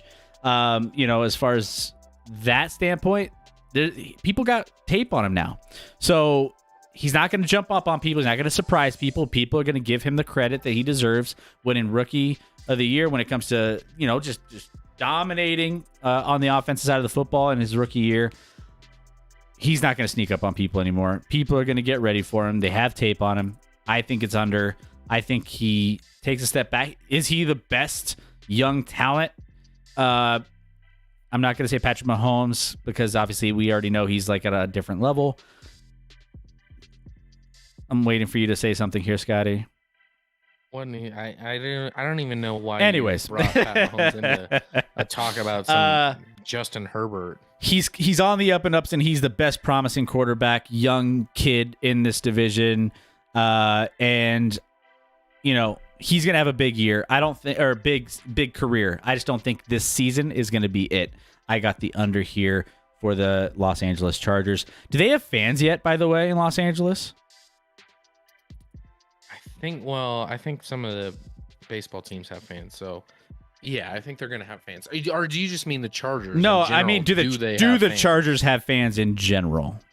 So I've heard some steam picking up that with the Herbert, like all of a sudden some LA people are starting to transition to the Chargers instead of the Rams. Like, there's going to be a little bit of a battle there, but mostly the LA people just don't care because they're the worst. There we have it. I don't know. I just they have a reputation for not having any fans ever, wherever they go, whether they're in San Diego, whether they're in Los Angeles. They even like it's not going to be yeah. It's not going to be helpful for them that fans are going to be back in attendance this year because for them they're not going to have a great home crowd, and now they're going to have to go on the road and face some tough, crowds in road stadiums where Herbert hasn't had to do that in the NFL at least. Yeah. All right. So next up we have Minnesota here. Minnesota is slated. Is this the correct line, or are we looking at something different? 8.5. That is the correct line. 8.5 is the correct line. All right. So we got 8.5 here. Now this one, I feel like I'm just gonna make this quick and simple. I feel like Green Bay's drama is gonna be Minnesota's saving grace here, and I think. I think Minnesota is going to win a little bit more than I think other people are giving them credit for. I am taking the over here because if it's at 8.5, if this was at 9.5, I would be a little bit more hesitant. Because obviously the division isn't exactly the greatest division either. So you're looking at a team around 9 to 10 wins to, be near the top of this one. I think with Green Bay underachieving in this one, which we both have agreed that we don't think Green Bay is going to be as good based off of the drama, the soap opera that is Aaron Rodgers. I think that the Minnesota Vikings take advantage of this. They end up winning. They could probably win 9 or 10 games in this one, in my opinion. So I got Vikings over 8.5. This one's actually kind of weird to me, and I've seen odds on as well on like first coach fired in the NFL. Oh, okay. And Zimmer's involved in that. Like Zimmer's in the picture. In fact, he's one of the bigger favorites. I'm trying to see if it's on. If that's the case, can I switch mine? Well, that's why it's weird. I'm like, I don't know if FanDuel gets that. They usually don't dive in that deep into props. You got to go to the sports books in Vegas for those deep props there. Yeah, some of these other sites maybe have it, but FanDuel doesn't quite dive that deep. Anyway, I've seen it, and Zimmer's involved. But then they're at 8.5, and I think Zimmer's a great coach. Like, do I want to hear him in a press conference? No. Do I think he gets good results based off the roster? Yeah, this is a weird team. I think people kind of are hating on him. Like, obviously, I think, listen, is it possible? Hear me out on this. That people have a negative attitude towards the Vikings this year because of Kirk Cousins and the quarterback situation and the fact that he's not vaccinated and he's come out and said he has problems with it. Like, do people bet against that team more because they're they don't believe, they're mad at him, they're mad at this team? I think that might be out there. And for me, 8.5,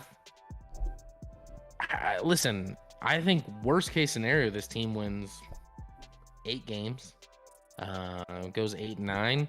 They're like I said, like we've talked about, we don't even believe in the Packers that much.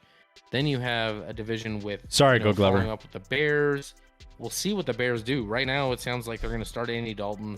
Even if Fields starts, Fields has some work to do with at least addressing coverages, because he got absolutely blown up in that preseason game yesterday because he didn't have the right offensive line and adjust the offensive line coverage to protect himself and hit a hot route or whatever he needed to do there.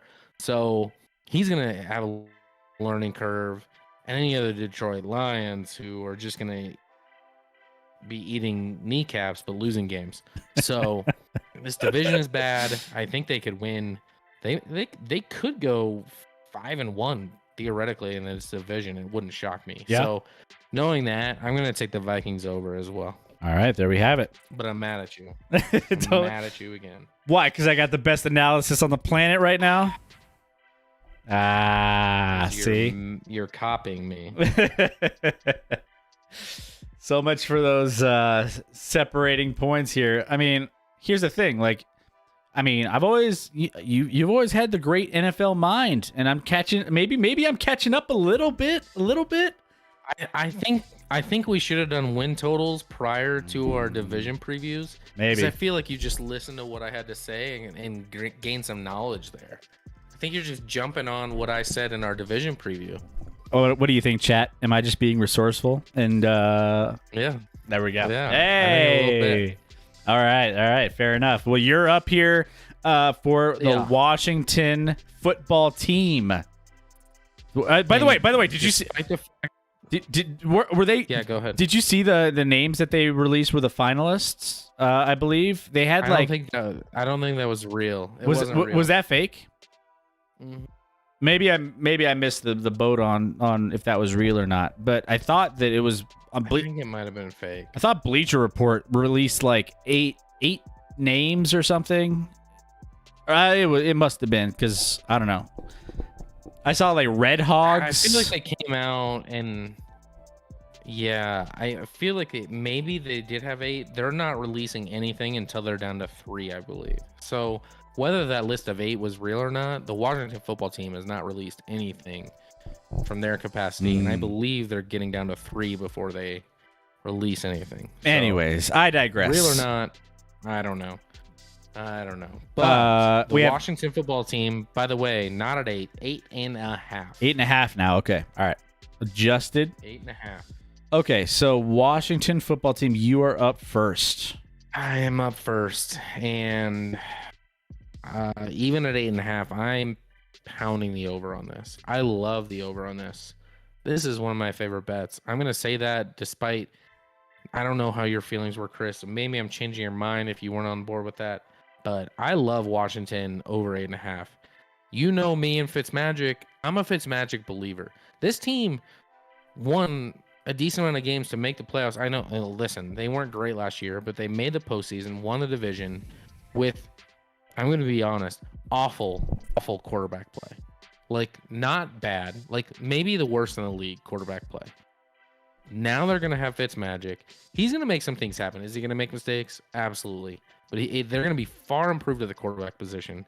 You're looking at Gibson. I like Tayshaun Gibson a lot at the running back position coming into the second league. You got Scary Terry McLaurin at wide receiver, who I think is going to have a big year back from injury. And this defense was a monster last year.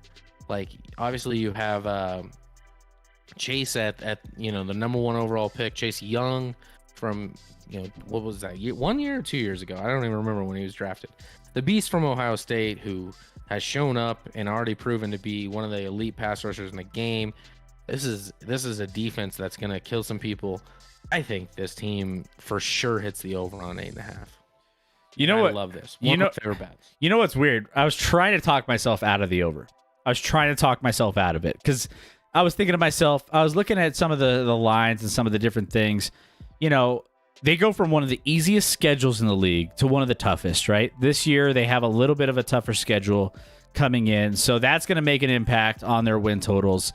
They're not a great division, obviously. So you know that they're going to probably be able to farm a couple wins just based off of their defense. Still young defense and still an offense that's, inherently volatile with, what they're trying. I mean, from a week-to-week basis, trying to get that consistency going. Here's the thing, though. I mean, the division is just so bad that, I try to talk myself out of it, man. It was like, you even told me, you sold me on it early on in the division. When we were talking divisions, you were like, this is the best over to bet all season long. You sold me on it. I was on the over all day, every day. And I was thinking to myself, do I switch things up here?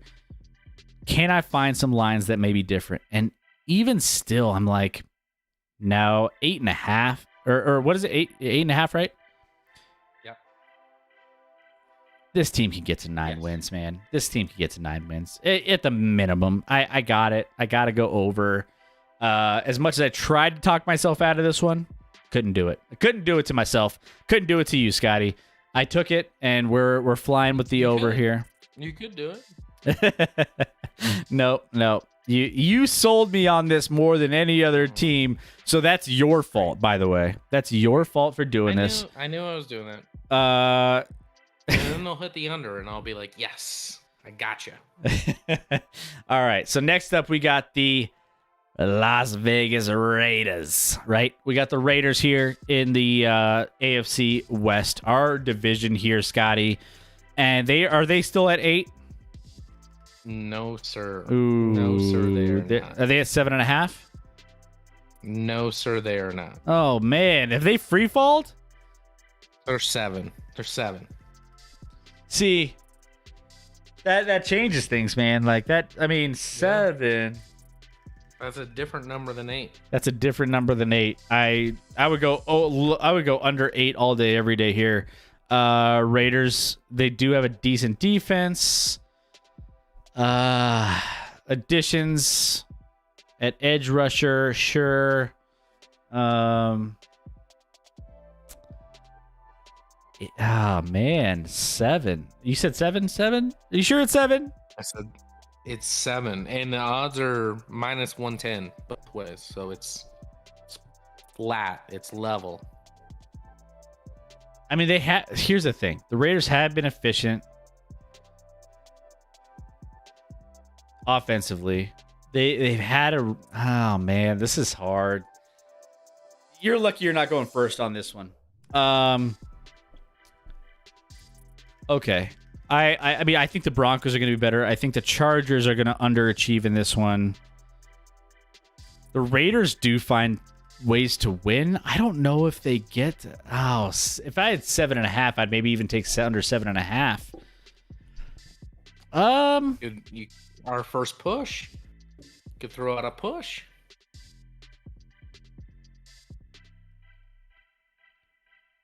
They're so dysfunctional, man.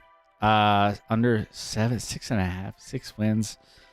Shit, man, this one's a tough one. I don't know what they go last year. I don't even remember. I don't even know either. It doesn't matter. They're the Raiders. Oh.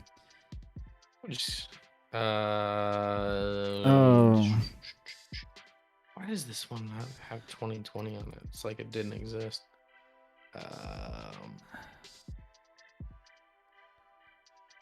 Yeah, that's weird. Derek Carr. I still don't know. I mean, Derek Carr. Still got Derek Carr there.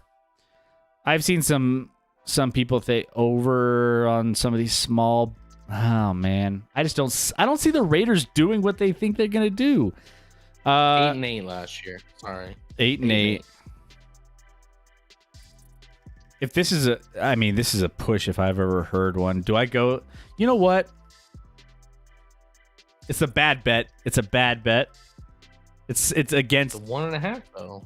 It's a 1.5.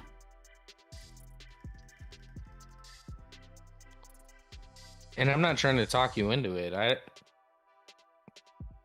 I mean, obviously Vegas is at minus 110 both ways, so they feel pretty confident that 7 is the right number. The Raiders just surprise people sometimes. I'm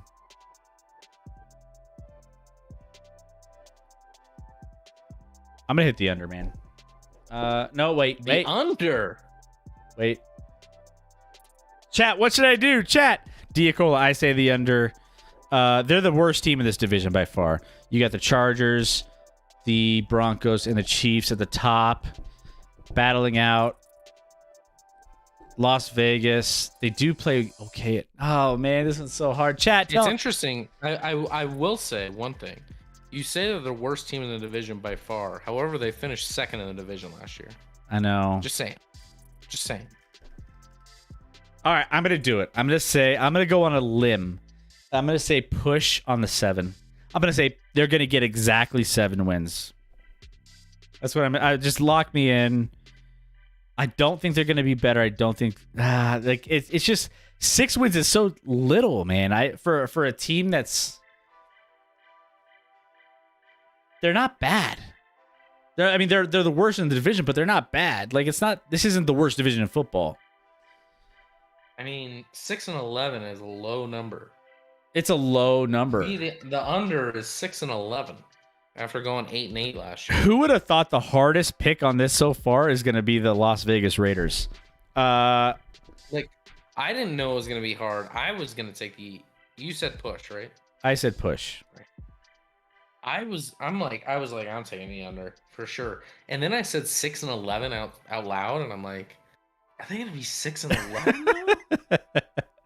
Lose 11 games? Can the Raiders lose 11 games? They can. I'm not gonna lie. I'm close on the under, but I'm gonna go 7. I'm gonna go for the extra half point. We've seen it with Gruden. I mean, Gruden went. What's he gone? Gruden as head coach has gone.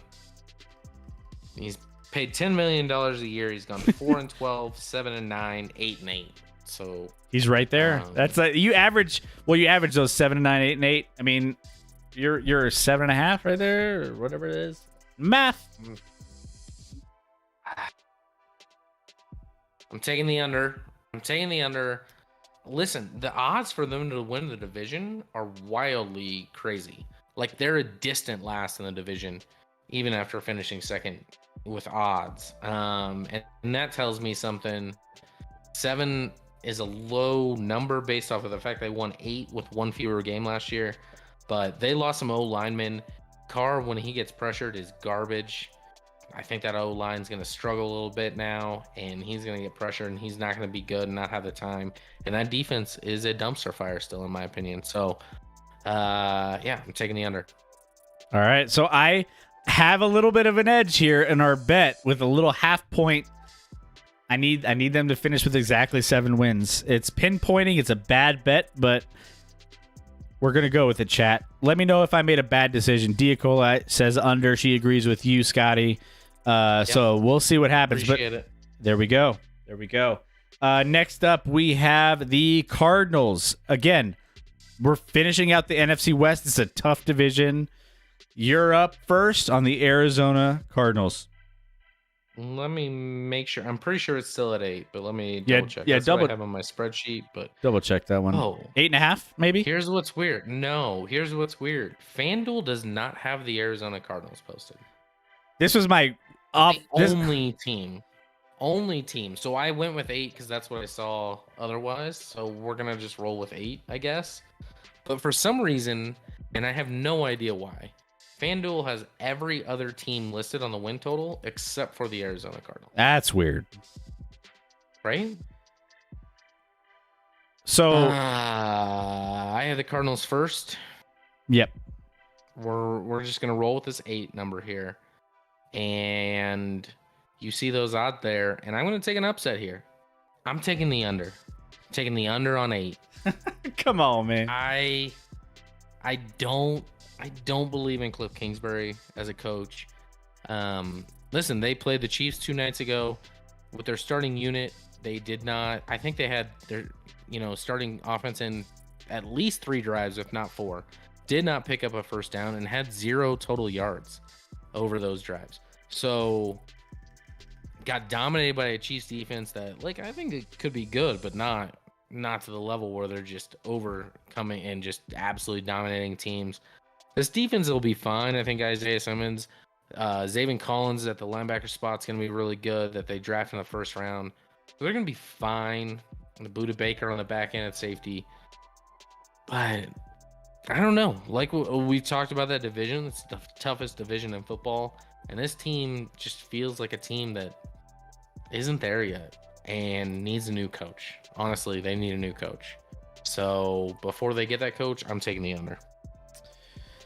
Yeah, as you could tell from my angst, you choosing the under, that's kind of where I was going as well. This is a huge division. This is, between Seattle, which we have trouble with earlier. We had the Niners. We have the Rams, all of which are going to be competing at a high level.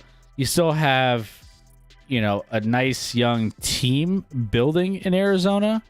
I just don't know if they have what it takes to get to the top here. They'd be talented enough to overcome this total if they were, in another division. If you put them in any other division, I don't know. I feel like there would be so much. I would take the over in a heartbeat. I just don't think that from this standpoint, in this division, they can manage to get above this total here. I mean, I feel like they're probably hovering around maybe 7 wins in this one. I think they're close. I just don't think they're good enough to hang with these big boys. And for that reason, I'm out. All of a sudden, I'm on a Shark Tank episode. I'm out. And for that reason, I'm out. But great product and great work. Keep going. Keep going. And then they end up making all the money anyway and proving everybody wrong. So Cardinals could prove us both wrong. This was my mess up bet last year that almost made me some money making the playoffs. I think if they would have made you money last year, you would have taken the over. 100%. They lost you money mentally, like messed with you. Oh, 100%. I would have been in the over, no doubt. It would have been done. But this year, since they failed me, I'm done. I'm over it. They're taking the under. I'm out. Count me out. I'm not buying into this product. So, Cardinals, they're going to be there though. They're going to coming up. They'll be there. Next up on our list. Here we are. And I get to go first. And this isn't the right number. You can forget about that number. This isn't the right number. I know that. This has changed, I think. Where are we at with this? Bump it up by 1. Okay, so we're at 8.5. Wait, yeah. 8.5. I'm like between windows here. 8.5. So I already know what you're doing, but go ahead. You already know. Oh man. All right. Here's what I got to say about the Denver Broncos. All right. And here's the thing, guys. I'm a big Broncos fan. Obviously, Scott's a big Chiefs fan. I try to be as unbiased as possible when trying to pick this number because obviously I am realistic with this team. I know there's some issues at quarterback. I know there's some problems going on here with our linebacking core. We have gaps. We have holes in various parts of our team. However, we do have a very strong defense outside of our linebacker core, and we do have really good pieces on the offensive side of football. Tight end, wide receiver, running back, pretty good. Not the worst running back core, not the best. Still competes, right? Quarterback is a big hole. Now, Teddy Bridgewater and Drew Lock have been competing preseason for this role, and it's been actually a night. Honestly, this has been one of the better. Scotty, let me know if you agree with this. It's actually nice to see a competition as opposed to some garbage football that you already know who the quarterback is, and it's like, whatever. Like, at least you have some guys competing and actually playing, like, for their starting future lives, right?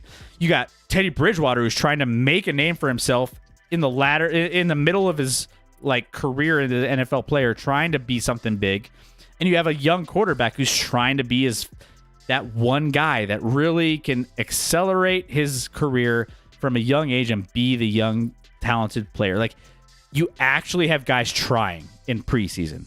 I will say that's not something you see game to game in the preseason very often. Now, is it against garbage defenses that are second and third string? Of course. I'm not going to discount that. But they're playing with who's in front of them? Yes. So, from that standpoint, this is very long-winded.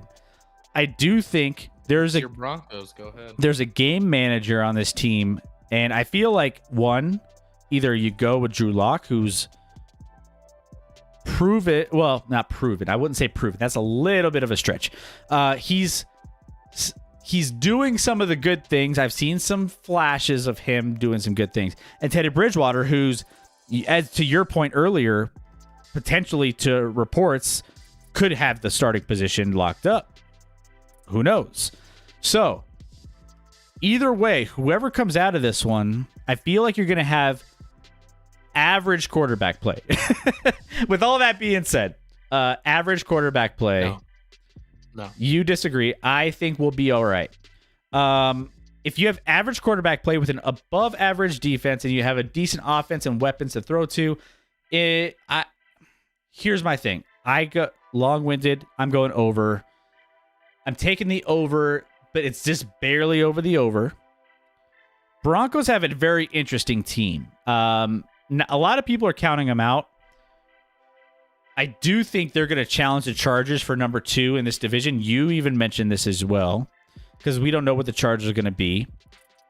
Does that equate to wins? No. But I have a feeling they're going to be a little bit better at the quarterback position this year with a better defense if they stay healthy, that this team could be where it needs to be. Ben in the chat, Jets, the best team in the league. Okay, now we got some hot takes, and I love it, Ben. We haven't got to the Jets. We haven't even got to the Jets. And, hey, Jet, stay here, Ben. We're gonna cover the Jets here in a bit.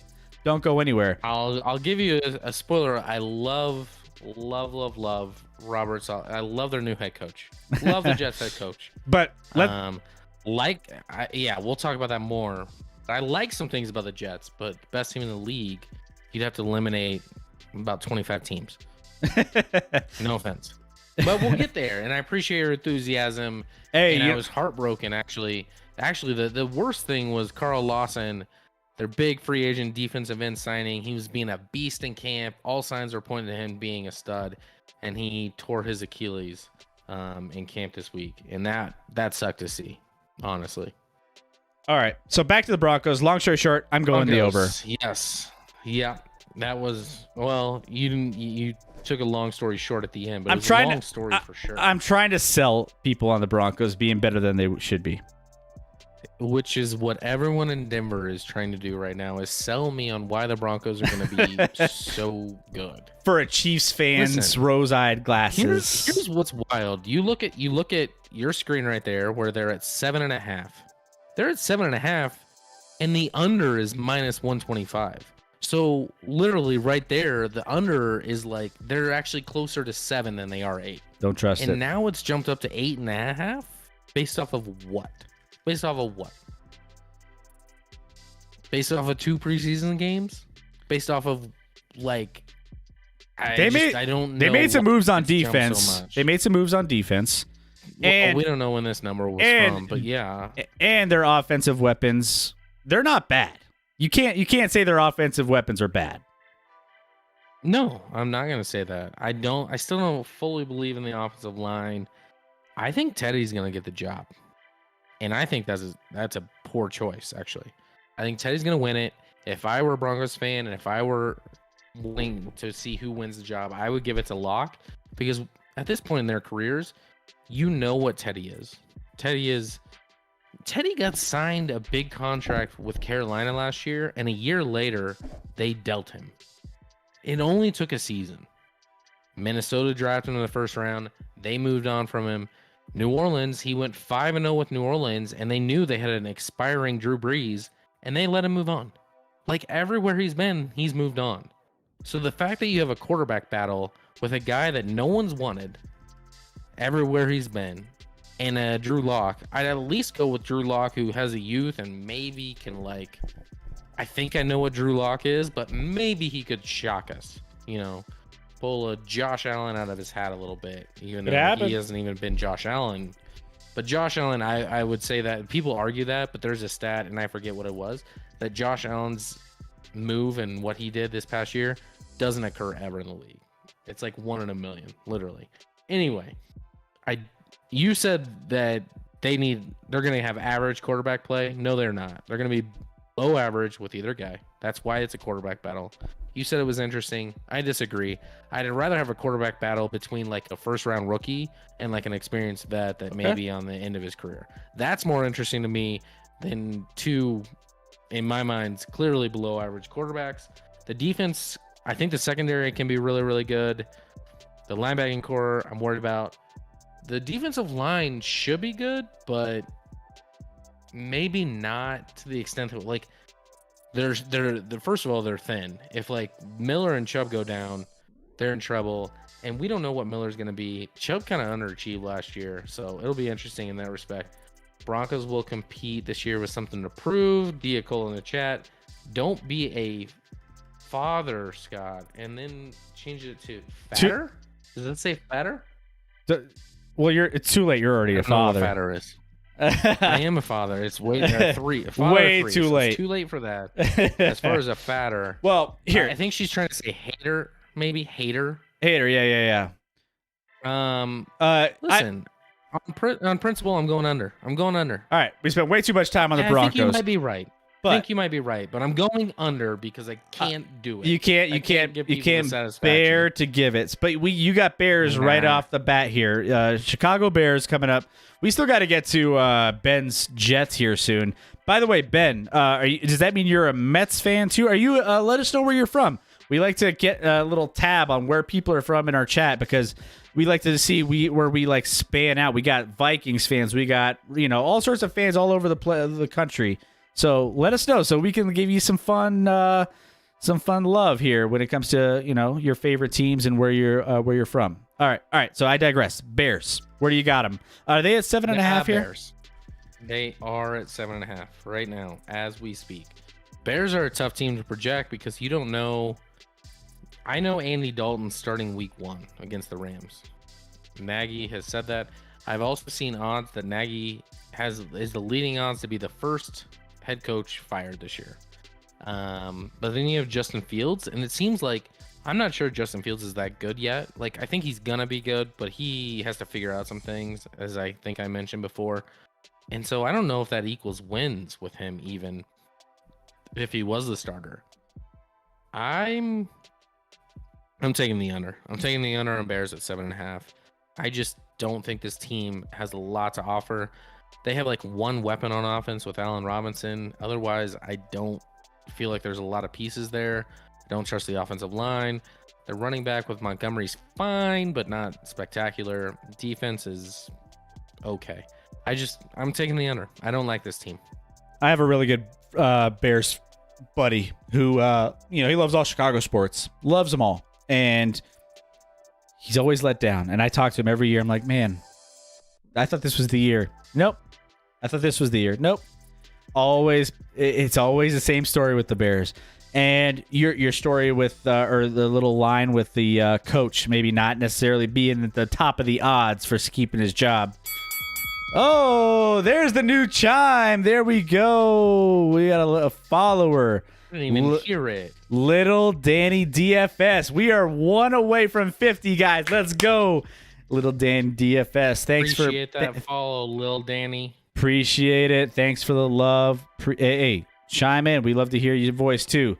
Yeah, so I just have to go under on this one. The Bears, Justin Fields, I think there's going to be some like back and forth there with who's going to be quarterback, there's going to be whoever, Andy Dalton's there.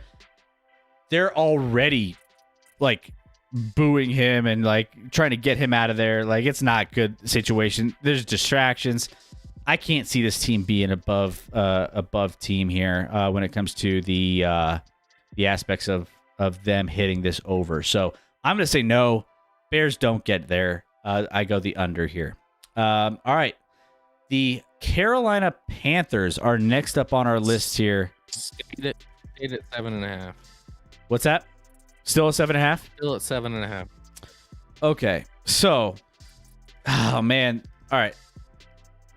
If this was last year, I would take the over instantly. I feel like everyone was like clowning on them last year. Like, they're not going to be good. They're the dumpster fire of the league. And I was like, nope.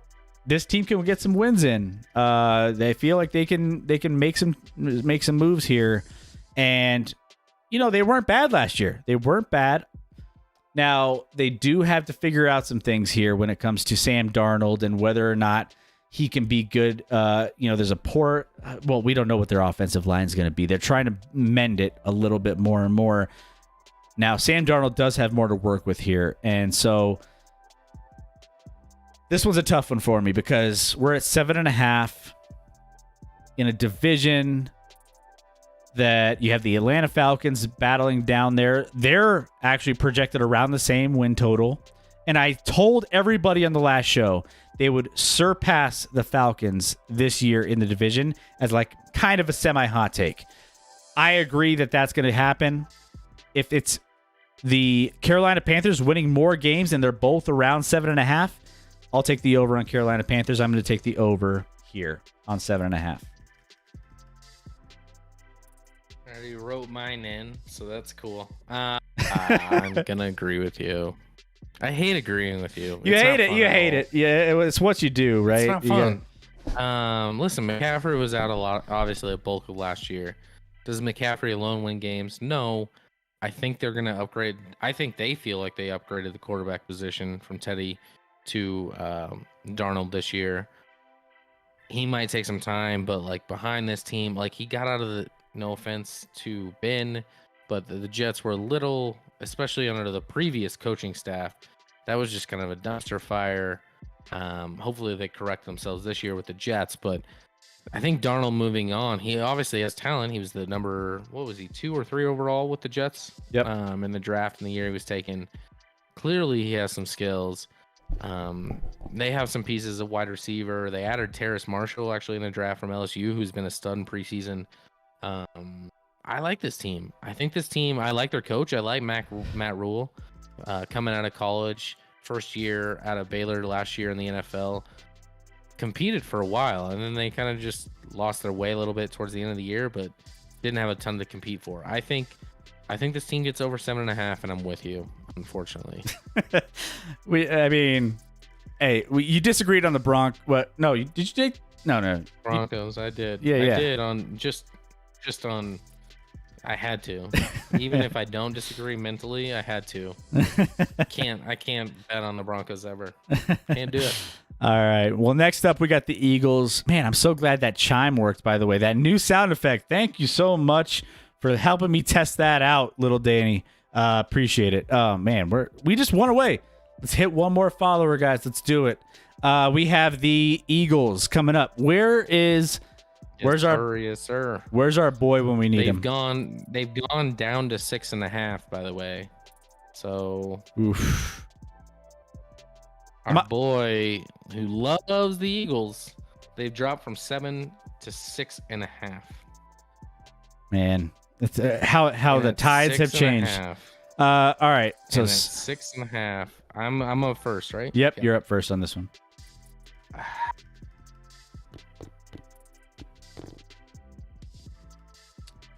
At 6.5, I'm going to take the over. Ooh. I can't believe I'm saying this. I hate the Eagles this year. I think the Eagles are going to be bad. I think Jalen Hurts, although I don't think he's a long-term quarterback, I think he can win some games. I think they have some pieces. I think they want to prove losing Wentz wasn't a big deal. And they're kind of they're getting a little younger. I don't know. Devontae Smith, if he's healthy, is going to be a weapon at wide receiver. I think they can use instantly. It's a piece with that. Miles Sanders, who's beat up a little bit at running back, is going to be back. That offensive line is going to be fine. The defense, not terrible. I'll say that. I don't know. I just feel like at this line of 6.5, it's so low. It's so low in a division that's not. Listen, it's not like the NFC East is good. It was the worst division in football last year. So how good is it going to be this year? The problem is now I've taken the over on Washington. I've taken the over on Dallas, and I've taken the over on Philadelphia. But I also assume I'm going to be wrong about at least one of those. So you're turning the worst division in football into one of the better. Taking all the overs. People are underrating this division, so I'm taking the over. You go ahead and take the under, so we have some difference here, because I think that's what you're going to do. I was leaning. So here's the thing. The more and more I think about this one, before the show started, this was a tough one too for me, and I ended up having the over early on in this one. But obviously the Eagles battled a lot of injuries, but then I feel like there's still some questions with Jalen, and so I just don't know how. I mean, Eagles and Giants are almost dead even at the bottom of the NFC East when it comes to the win total projections. They're right there separated by one full game, I think, at one point. I think that still might be the case. But as far as this goes, 6. I mean, I feel like they're right around 6 ish anyway. I don't feel like they're going to win a lot of games this year. This is a bad division that we already have a lot of promise coming from other teams. Originally, I had over. I'm taking the under, man. I'm going the under, and I feel actually pretty good about it. I feel like the Eagles, as Mayday, I'm sorry, buddy. I'm sorry we have to go against you here, but we have to go against them on this one. Scott's got your back here, and which you'll never hear ever again. So, Mayday, enjoy this, relish in this while you have it. I'm actually going to go against you on this one, my friend. I'm going under the wins for Philadelphia Eagles. Probably the right choice. Yeah, no. And we're yeah, you know what? Let's keep it rolling here. Honestly, I don't know if we're gonna have enough time to get to our fantasy football side of things. We might have to push that. Yeah, let's run through that. Let's run through this, and then we'll push that. We have this is what happens, guys, when we have big shows. We just all of a sudden we get into it. We have some fun with it. We have a lot of people jumping in. So don't go anywhere. We still have plenty of time to cover some of the busts and some of the sleepers and all that for fantasy football. We're going to maybe have to push that to another show, but let's just finish out these. We have the Jets coming up for Ben here, coming up here soon, so don't go anywhere, Ben. But Giants, we have the Giants here. We just literally covered the Giants on, just talking about this division just now. So let me see. Is this the same total? Is this still 1? 7. Yep. Still 7. 7? Okay. All right. Got it. Because at one point I thought it was at 7.5. I thought, maybe it was going up a little bit. It's minus 130 on the over. Minus 1. Plus 110. Plus 110 on the under. Minus 130 on the over. Oof. I do think they're going to finish above. I just said it. I feel like they're going to finish a little bit above the Eagles here in this division. If that's the case, these guys are neck and neck. I feel like maybe this one, if this was 7.5, if this was 7.5, I would say under. I would say over. Wait. Where are we at? 7? Wait. 7. You wouldn't say over on 7.5 unless you'd say over on 7. No. Yeah, no. I would say no. I'm getting this. Under on 7.5. So then you should just say a push. No. I got no. If the Eagles are under, I got the Giants over. So I got the Giants over on this one. I feel like all indications should say the Giants should be under. I'm going to take the over on this one. I feel like they are going to be slightly better in this division than the Eagles. So this one's a toss up for me. I don't know. I'm just picking this one real quick. Boom. Just with my gut, Giants, they're going to win over. They might be that 500, 8 wins. I can see that. They have a good, talented quarterback. Well, actually, no. I can't say that either. I was going to say Daniel Jones? No, I can't say that either. I take that back. They have a average quarterback at best, but they have some weapons and they have some decent defense pieces here. I'll take the over here. I'm going to take the under. Listen, they added Galladay, but Daniel Jones can't really deliver the ball. They have Saquon Barkley coming back from injury, but he hasn't actually taken part in team drills yet. He's still coming back from that injury and isn't fully recovered. Might be go for week 1, but I feel like he's going to be rusty and not ready to go fully. Don't like the offensive line. This defense played above and beyond what I think they're capable of last year. I don't like Judge as head coach. It seems like he's not a player's guy at all, and he's kind of like an old school, like he fits better maybe in like a college program or high school program where he can have more sway, but he wears on people, and they had like 3 guys retire within like 2 weeks based off of his camp and just not enjoying it. Listen, and there's something to be said for like pushing guys, and there's nothing wrong with that, but he just sounds like a dick. So I'm going to take the under. I took the over on the other 3 teams in this division. I got to take an under on one of them. So I'm taking the under on the Giants on 7. Fair enough. All right, there we have it. All right, next up we have the Falcons. Falcons. We're getting to the bottom of the barrel here. Check that line. It's actually moved to 7.5. Oh man. All right. 7.5. Fair enough. This is okay. This is 7.5. This is one of Atlanta my. Falcons. You think this is one of your favorite bets on the under? It's not. It's You not one love of. that it moved to 7.5. Yeah, I know where you're going. But I go first. I Yeah. go first Go on this ahead. one. Go ahead. And for fun, no, can I do that? No. This team just seems like they're in like a weird place. Like they need to rebuild, but they're paying a ton of money to their quarterback. They have Calvin Ridley, who I like. Obviously took a tight end at 4 overall. That's a beast of a player from Florida. There's pieces there. I don't think the defense is going to be good. Matt Ryan, I don't know how much he has to play for. Like, I feel like he's kind of feels out of place on this team. Like, why am I here? But they can't move him because of the contract and the dead money. So this just seems like a mismatch of players and teams. And this team wasn't very good last year. Seems to always get hurt. Does have a new coach, but I'm not sure they're going to figure it out in year 1 with a new head coach. So I am going to take the under. I'm just going to make this quick. Under. I never believe in the Atlanta Falcons. I never believe that they're going to get there. I don't think that Matt Ryan is as good as people hype him up to be. He's good. He's not great. He's just never going to be that guy. So from this standpoint, I just don't see them really doing anything. They're just like they're kind of in that no man's land. They're good enough to be kind of in the playoff picture, but they're bad. They're not bad enough to get like a good draft pick and just like make their team better. So they're just kind of in this weird place, like where the Denver Nuggets used to be, in my opinion. We're just like, they're just so mediocre that it's not even funny. And I just don't think they're going to get there this year. They need a lot of help, in my opinion. They're not a bad team, but I just don't believe that they're going to do anything that's worth a damn.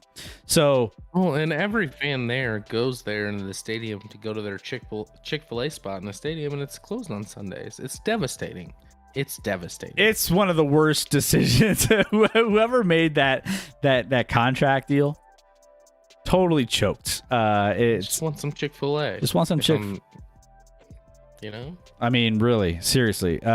Next up, we got the Cincinnati Bengals at 6 and. Is it still at 6.5? Still at 6.5. Yes. Okay, 6.5. All right, so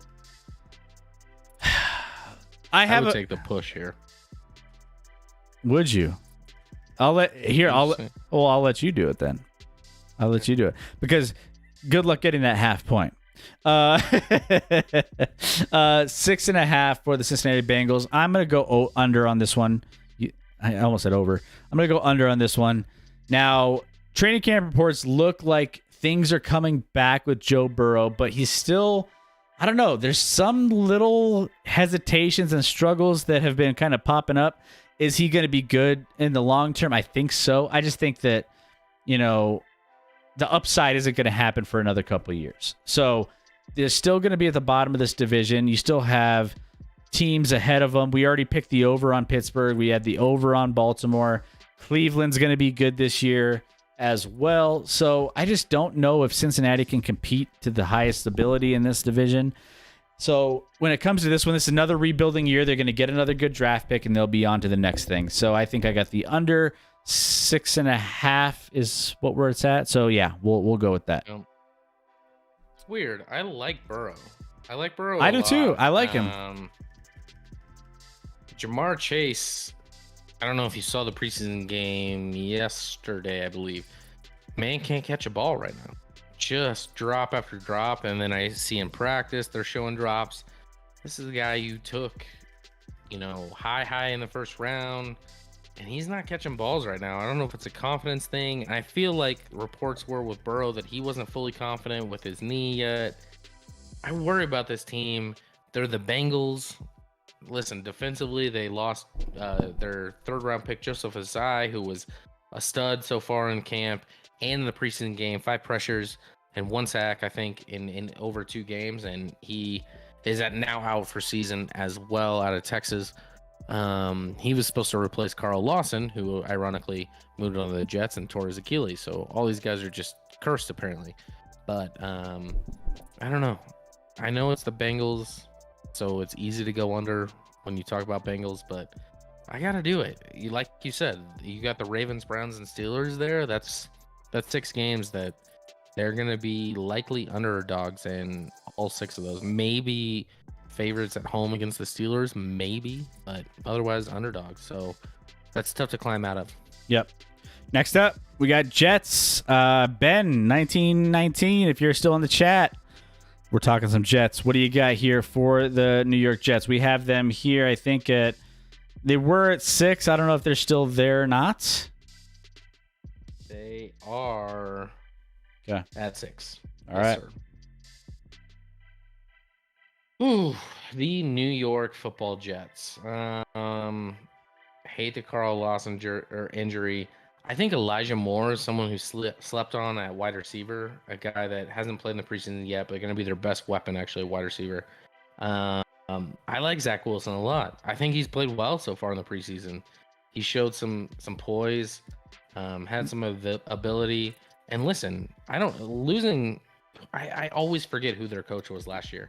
Why do I forget that man's name?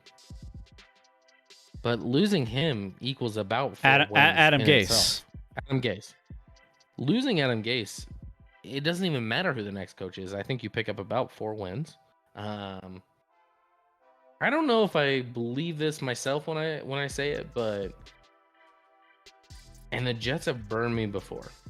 I've taken them in some pools and it hasn't worked out well.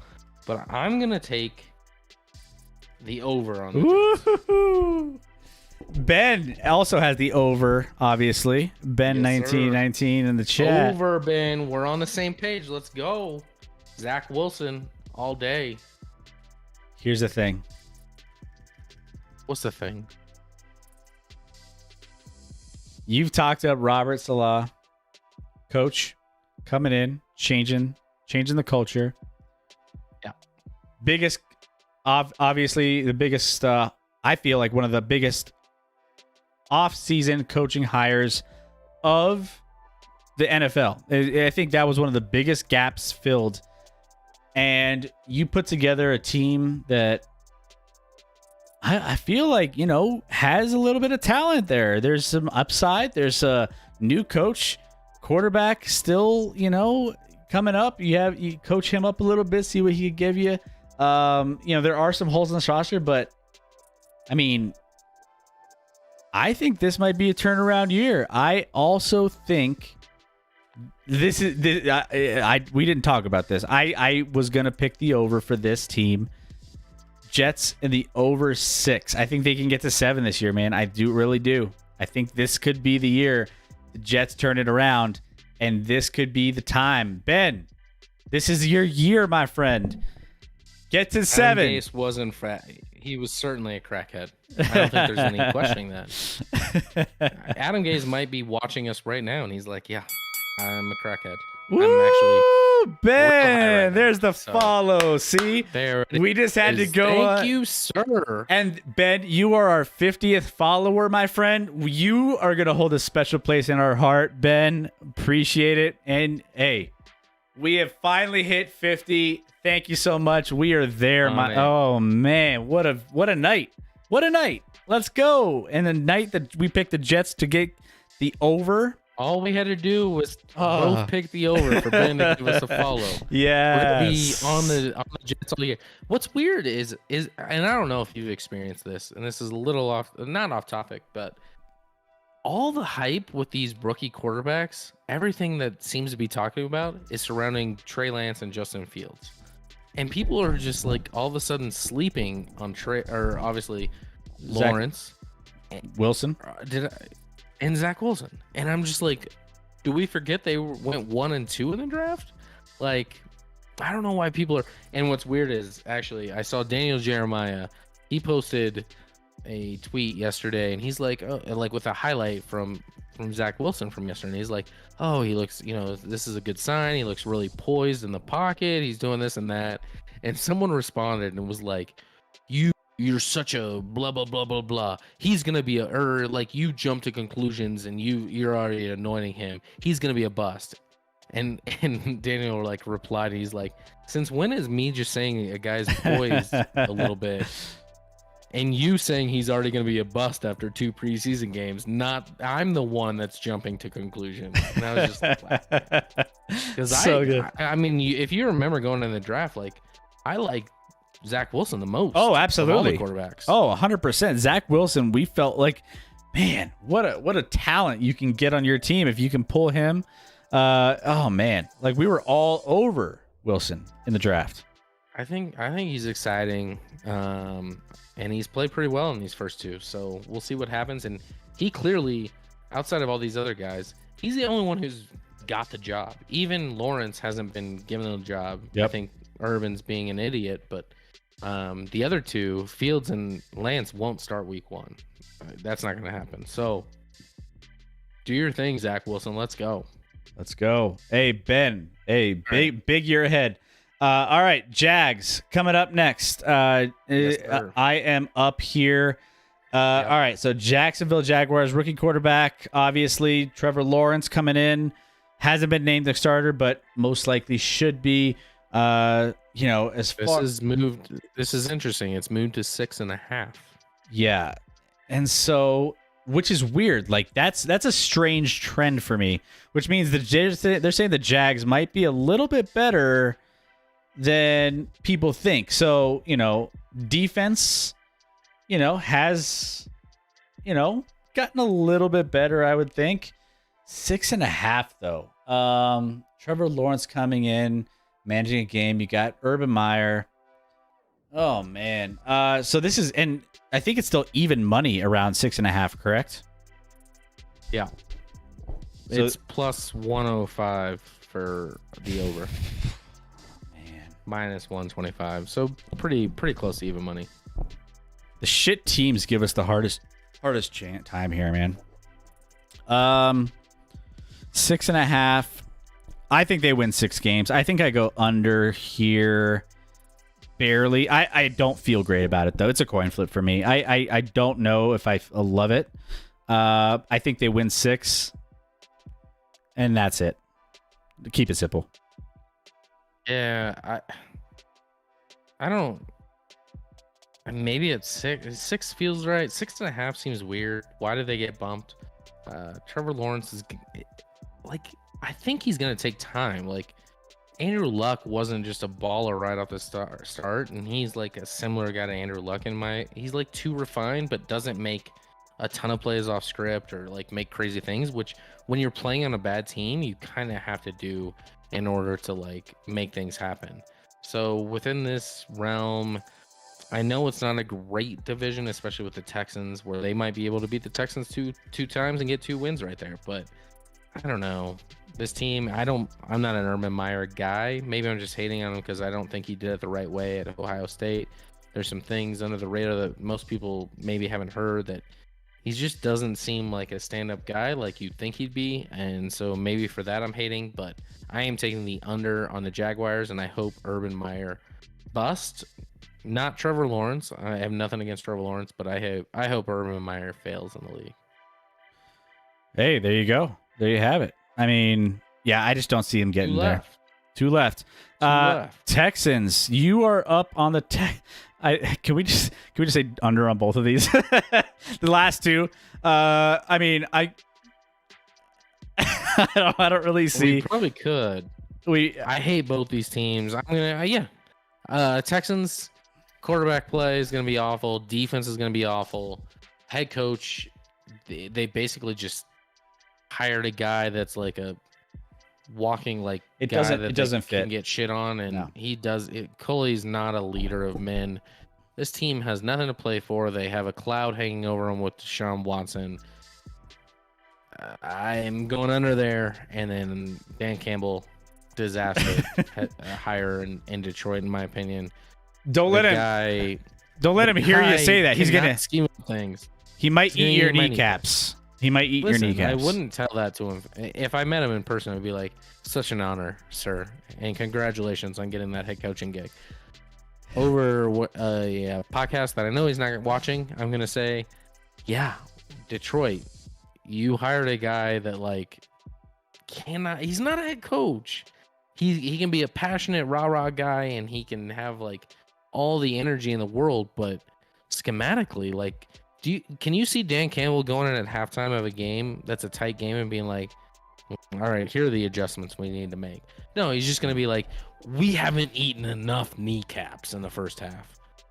I mean, and Jared Goff's the quarterback. Ooh. That's not great. They lost Galladay. Like, there's not a lot of weapons. It's not good. The defense isn't good. Like, it's not good. I'm going under on both of these teams. I agree. Let's just wrap that up quick and easy, because I don't think these two teams have a lot to play for. They're going to be going for the bottom like 3 or 4 wins of the year when it comes to the lottery, and I mean trying to get that pick for the number 1 overall. So either way, these two teams, they're going to be throwing some games potentially. I mean, maybe not like officially. I mean, obviously, you can't just throw games, but they might not try to win some. Just throwing that out there real quick. But either of these two just don't scream like they're going to be competitive. The 5 is a really high. If you were to set this at like, I think both of this numbers, if they were at like 3.5, 4, maybe even 4.5, you get maybe some questions between you and I on a couple of these, but 5 seems a little high for both of them. But that's you don't see it. You can't see it. It's not going to happen. So that's where we're at, guys. Hey, by the way, we went overtime tonight, and I can't be more excited about going overtime, because right now we have a lot of you guys hanging out in the lab with us right now. Loving each and every one of you that are just sitting here watching. If you're not following, I mean, hit that follow button. By the way, we didn't even get to our final little segment we wanted to get to, because we were having so much fun with you guys talking these over and unders on these NFL totals that it's like, let's just keep talking it. Let's go. Let's dive into some of these. We had a lot of fun with it. I want to thank everybody in the chat. We hit 50 followers. You guys what make us what we are. So if you're here and you're not following, give us that follow, and we can have even more fun moving forward. When we go live, everything else. We can't wait to keep this rolling with all of you guys. We're just getting started, guys. This is just the tip of the iceberg. 50 was our goal. We started this a few months ago, this channel, just to talk sports. And we're already at 50 followers, man. Can you believe it, Scotty? I can't. I mean, it feels great. We appreciate you guys. Please continue to come back. Like, the chat being blown up helps us a ton. Like, I love to talk with people in the chat. Chris loves to talk to people in the chat. Always. Like, it helps our stream so much, and having that interactive nature where we're not just talking back and forth helps us and makes for a better show. So please come back, give us your opinion, whether you think we're the dumbest people alive or you agree with us. It all is fair game, so please do it. Yeah. And if we're not hitting on a topic that you'd like for us to hit on in the sports world, let us know in the chat, and we can try and address that too. Yeah, we love everything, man. We talk all sorts of sports, so make sure you every Sunday, every Wednesday. We're not every other day yet. Maybe we'll get there eventually, but we just want to get you guys in here a couple days a week to have some fun and have a good little conversation when it comes to sports. So appreciate each and every one of you. I want to give a big shout out to not only our followers, Ben and Little Danny, in the chat, but also everyone who just participated. Again, Ben popping in, talking about his Jets. Diacola in the chat. Gold Glover throwing out some love. Everybody in the chat that we were talking to throughout the course of the stream. Thank you so much. You guys make this stream what it is. So appreciate all the love. We're going to be back here on, what is it? What day is it? Sunday. We're going to be back here on Wednesday.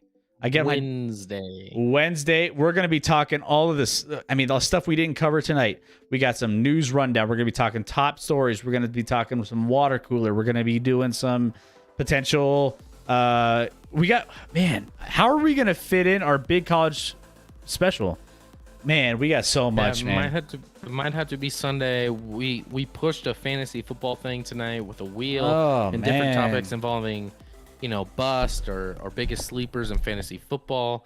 If you haven't seen our fantasy football, we previewed every position in prior shows, giving our thoughts on that. So check those out in our videos from past episodes. YouTube. If you did not see that on YouTube, check those out because we gave a lot of that, but we have more to give.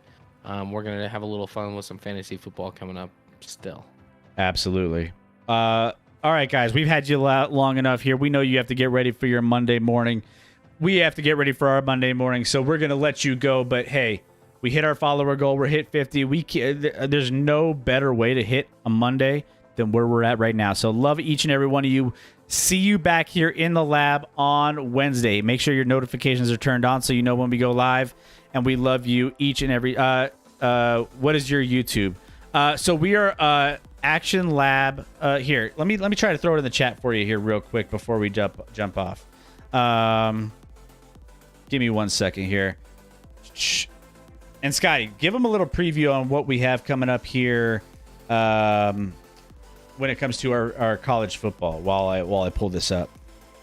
Yeah, we had one of your buddies that we featured on our show when I wasn't able to be on a few weeks ago. He is all on board. His passion is college football. We're gonna form a bit of a triumvirate here, a trifecta, if you will, and add him to the show, get his thoughts on college football and where who the teams this year, add his professionalism to it, and have our opinions in there as well, of course. So we're gonna have that show coming up.